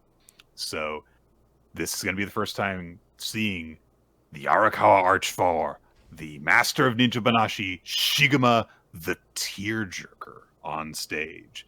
And we just get this big 2-page spread of Shigema just looking kind of smug, honestly. Very confidently as he approaches the stage. Crowd goes nuts. And they're like, yeah! And you know, Jumbo, who has no context for any of this, is just like, are these guys like sleeping before? Yeah. What's going on? Is this a new audience? Did I fall asleep? Shigema bows and he says, thank you all again for attending this year. It's long been true that things go in and out of fashion, and not just in human affairs, but also with gods. Not all gods are beloved. Some are feared or despised. Gods of pestilence, poverty, smallpox, even gods of death. These gods are unwelcome among mortal men. And then he goes into the story. And it starts with just an argument between a husband and wife that escalates.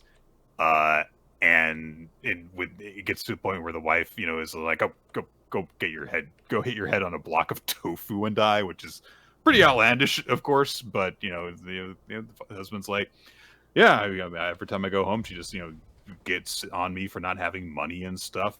But no one will lend me any money, so I'm just sick of it. Maybe I should just die. But the guy contemplates like, well, how should I go about this? And it's just like, oh, we're fully launching into like paragraph 2 of the story as this character just contemplates ending their own life. Oops. So then Shigema in character as this person looks and sees something and says, oh, the tree has nice big branches. I bet I can. It occurs to me we're live streaming this, and I don't know what dialogue I can actually share that won't violate certain terms. I mean, he discusses doing a and unaliving themselves. He discusses using a rope to do it, basically. And so he says this and is like, oh, but I don't actually know how to tie the knot properly. And someone else says, shall I teach you? Well, you want to die, don't you? I can show you how. And, the man is scared and says, who are you? Who am I? I am a god of death. This is an unnerving page turn. Just a big 2-page spread that is in like cinematic resolution, deliberately narrowing the vertical field. And it's this just beautiful yet also haunting landscape, and not even in the center of the frame, off to the side a little, so you have to like look for them, is this creepy ass shriveled man with eyes that are bulging out in different directions. It's terrifying because it is like the first thing you would notice. Like as you first see it and you're like, oh, this is like kind of a different style for the manga. And then you immediately see this character that sticks out like a sore thumb in it, but in a very terrifying way. Like you're like, this dude doesn't belong in this scene and it's uncomfortable he's there. The fact that you have to look for it is like, it's like a mini jump scare within just a single frame. It's creepy as hell. And Jumbo is our primary like point of view audience member for this, and he like shakes himself and like rubs his eyes, and he's like, "What did I just like?" He like saw that image jump into his mind, and now we cut back to Kashio, who is reading the article about Shigema's performance. In October 2001, Shigema Arakawa held a solo performance at Ikure Hall. Alarms went off and rang throughout the building while he was on stage, caused by a malfunctioning fire sensor. There was no danger, but an alarm always causes confusion and chaos. Seeking to quell the situation, the building manager rushed to the stage and found, through the ongoing alarms, the performance continuing unabated.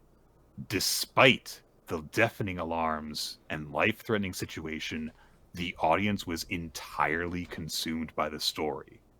What if this were a real fire and not a false alarm? Dear reader, I got the chills. Shigema Arakawa can kill with Rakugo. And as we end the chapter, Gakumon thinks to himself, oh, you're showing us that side of you today. But how far will you take us? The story's only just begun. This fucking rules. Yeah, this shit slaps so hard. I did not expect anything like this when Shigema came up. I was like, okay, well maybe like it'll be like a very emotional story, or I did not expect that like wham feeling of like, oh, this is like a terrifying story kind of. There's this very unnerving, unnatural god of death involved. It's so cool. It really crafts Shigema's story and how he tells it in such a profound way.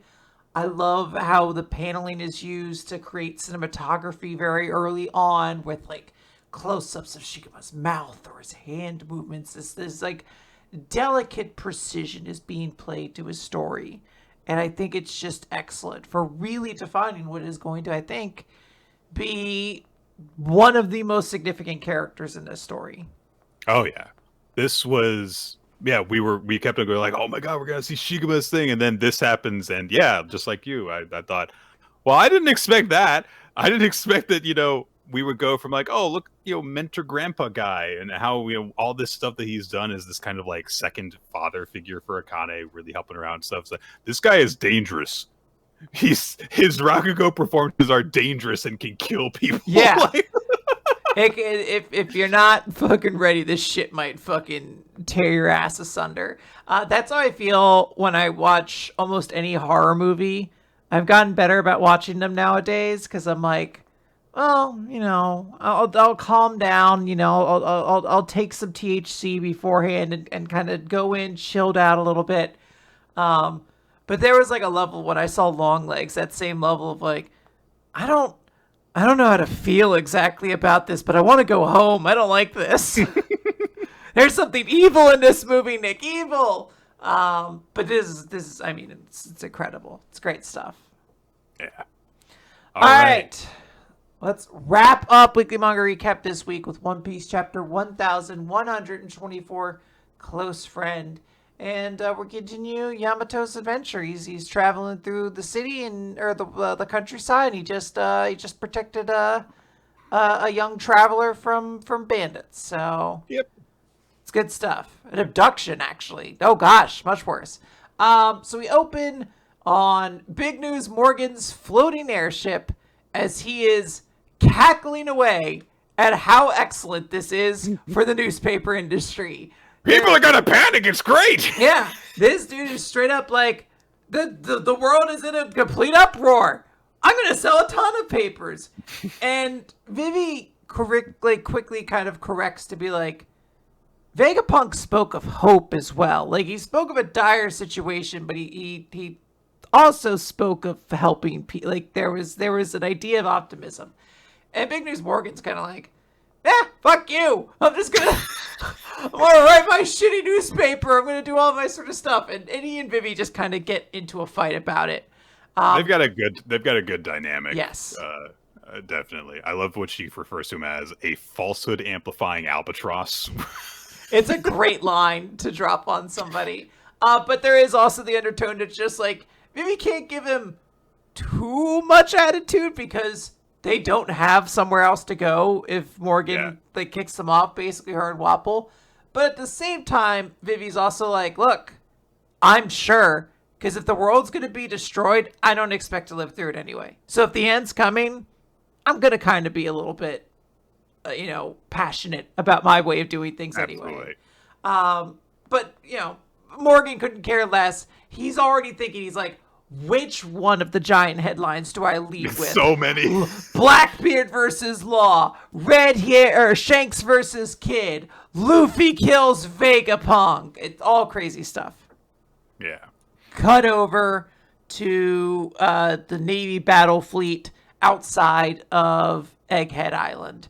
And we see Sentamaru, and he's sailing away in a little rowboat with just his big axe, and he's crying. He knows what's happened. And there's a voice calling in from a Den Mushi.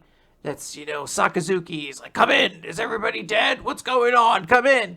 And Borsellino picks it up, and it says, oh, shut up. And he's like, why? Sakazuki's like, why are you the one picking up the call? What happened to everyone else? Borsellino's like, they're all asleep. Basically everyone. And, Sakazuki's like, well, what happened? What happened to the elders? What happened? And Borsellino's just like, when everybody wakes up, you'll get a report, buddy. Don't worry about it. And he's like, so Sakazuki drops this line where he's like, you better not have done a sloppy job on this one, Borsellino.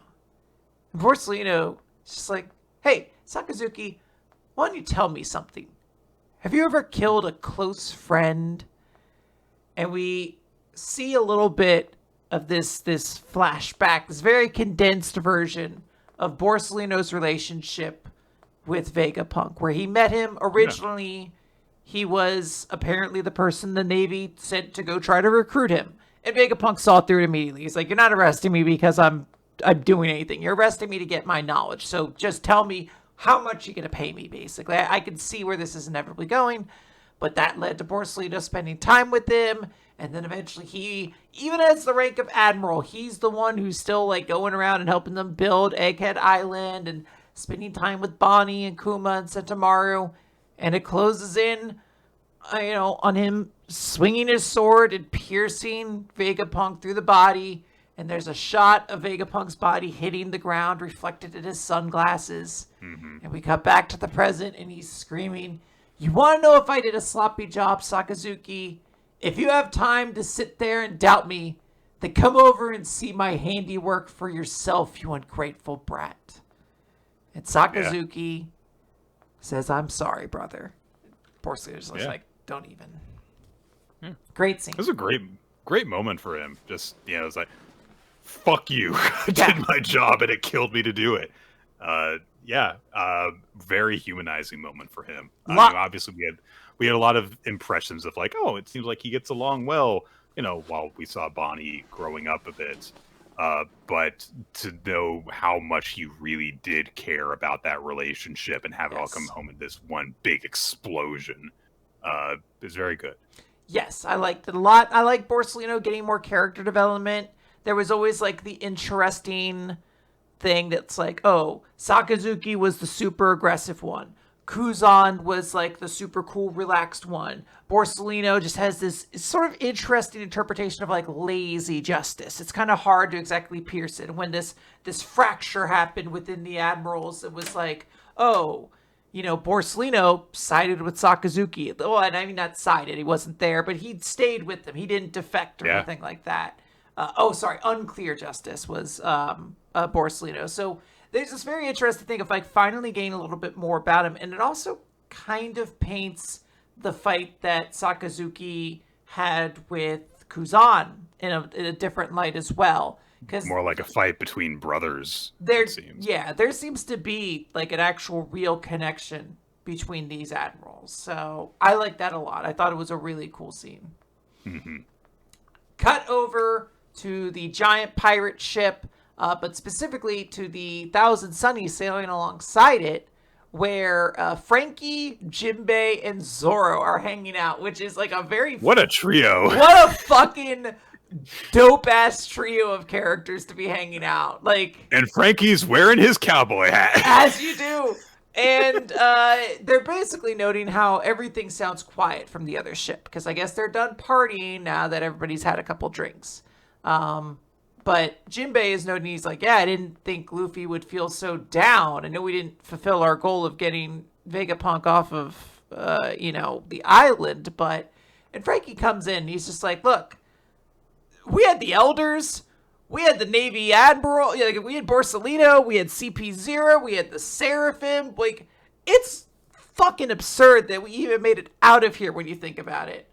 And, Jinbei's like, I agree, but... And Zoro's just like, it's kind of embarrassing. Luffy's one of the 4 admirals, and he's crying about some old man dying. Who cares? Yeah. It's Zoro was not there for a lot of all the stuff, and he apparently does not give a shit about all the stuff that he was talking about. So. Yeah, I do like the idea. I always noted like Zoro's just supposed to have like the tough, detached one, kind of like separation from everything. But I really do like the idea that he's also just like, I didn't beat this guy really, so I wasn't down there when Bonnie, was about to get killed and all that sort of stuff. So he's just kind of an old man to me. Cut over to Zoro. Do you have any thoughts about the fact that the world's going to sink into the ocean? Oh no, are any swords involved? I guess not specifically. Can you swing a sword underwater? Cool. All right. Surf's up. I guess you can. Yeah. Cut over to Lilith, who wakes up. And everyone's excited. They explain, like, hey, you're on the giant pirate ship. But they have to admit... They're in a giant chair. Yeah. Right now. They have to admit, though, they failed to bring any of the other Vegapunks along. And they're really, really sorry about that. And, Lilith is kind of catching up. She's like, I've just heard the whole story. And, Sanji's like, who did you hear it from? Something in her, her earpiece, I guess, Punk Records, catching up, essentially. And she just says, okay, now give me a minute to cry. All right, I'm hungry. It's very funny. Usopp is off to the side being like, what party did was supposed to be evil again? And I think it is also Usopp then continues the thought. He's like, well, I guess if the greed portion was cut out of evil, then maybe this is what would be left behind. But it's kind of weird, yeah. It's amusing. I think it's that Lilith is not supposed to be. I mean, obviously she's supposed to be like the likable one of the satellites by the nature that she's the most conventionally attractive woman. Right. Aside from those that I guess have a giantess fetish with York or whatever. No one has that, Quinn. No one has that. Yeah. Or you just like, giant girls who poop a lot, I guess. That's also another option. Anyway, she's very recovered now at this point, so she needs to eat. And,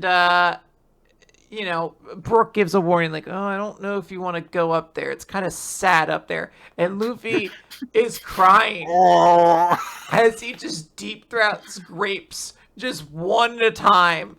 And Chopper's like, I'm really concerned. He's barely eaten 5 bunches of grapes. And Lilith comes up and they're giant grapes, which are like huge. They're like jaw breakers from Ed and Nettie. So. Yes. These things are humongous. So Luffy is eating all those things, but he's feeling very sad. And Lilith's like, I get it. You're feeling sad about me, Luffy. Well, don't worry. I've heard it all. And, I was crying earlier because I was sad about everyone else's deaths, but it's only like a death in your concept of it. In fact, all of them are still alive and all the straw. What? And she has to clarify. She's like, to you, they're dead. Vegapunk is dead. But you did keep your promise to me because I am also Vegapunk. And you got me off the island, so don't feel sad. She doesn't say this as kindly as that. She's much more logical and straightforward with it. But that is what she is trying to do. She's trying to cheer Luffy up by being like, no, you actually did keep your promise to me. You got Vegapunk off the island. So Luffy, now feeling rejuvenated and guilt-free, is like, hey, thanks, Giants, for coming to save us. They're going to start celebrating now. Someone calls out to Zoro to let him know Luffy's gotten better. We see Robin, and she's hugging Chopper, and she's talking about how excited she is to see Saul soon. She gets to see Saul! Oh my god! And the chapter ends with Luffy celebrating with them, all the giant pirates, and he says, hey, I don't care if you guys end up being my enemies, because at the end of the day, I'm going to be the king of the pirates. And they're all cheering. Everybody's all about Luffy getting that title. We get a little narration that the boats are en route to Elbath, the home of the giants. We cut to Elbath, and we see Shanks sitting on the beach. I believe this is supposed to be Shanks sitting on the beach. It's a figure in silhouette, yes, waiting patiently. So, if it is Shanks, and the idea that we are about to finally see Luffy meet Shanks, I don't know how to process it. I cannot stress how excited I am at having lived long enough to see this happen, basically. It seems like there's going to be a bunch of things happening. People are saying Shanks set sail after beating Kid. Did he? I don't remember some of these details. So someone's waiting for them.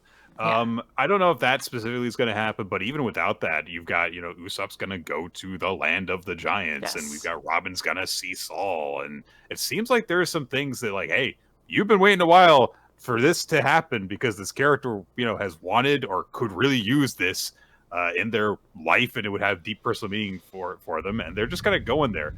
Is something bad going to happen when they reach Elbath? Probably. It happens everywhere that the Straw Hats go. But it is also just kind of nice to have this thought of like, hey, there's just somewhere that they're going that, is not just like a thing that's happening along the way. It's like, no, this is a goal that we're setting out for that seems like it's going to be positive, which hasn't happened in what feels like a really long time at this point for the Straw Hats. I mean, yeah, they were essentially on one long stretch from essentially the time skip to Wano was like essentially one long mission for them that they just did in different little pieces. And then after that, Egghead was like kind of a stop off, but not like an intentional super long one. Exactly. So yeah, this does have like a different sort of feeling to it. Yeah. So I'm looking forward to seeing where this goes. Yeah, there was the really nice bit with Borsalino in this chapter, but mostly it's like a lot of One Piece chapters were like, oh, this was nice. I look forward to seeing more. So that's going to do it for Weekly Manga Recap, everybody. Yes. Can you tell me what your favorite chapter and who your MVP was, Quinn? Yeah, so Ninja thankfully already put my MVP in because I forgot it from earlier. It's that girl from Hina-Ten. My chapter of the week, though, is going to be Akane-banashi because it was really, really cool. It really caught me off guard, and it was excellent. I'm going to have my chapter of the week be Undead Unluck. I thought that it was just a really cool, to have that big reunion moment between Andy and Fuko and to end on that shot of the two of them together as they get set to fight. Like I said, I really love the image of them like being like, tender and intimate with each other, but also and also we're fighting because we're firing a bullet in the same shot that we're having this, like romantic princess carry pose. Yeah.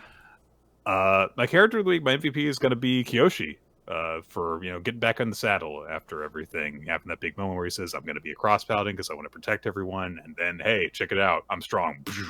It was a very Kiyoshi heavy chapter of Kiyoshi, but it was very effective in what it was doing.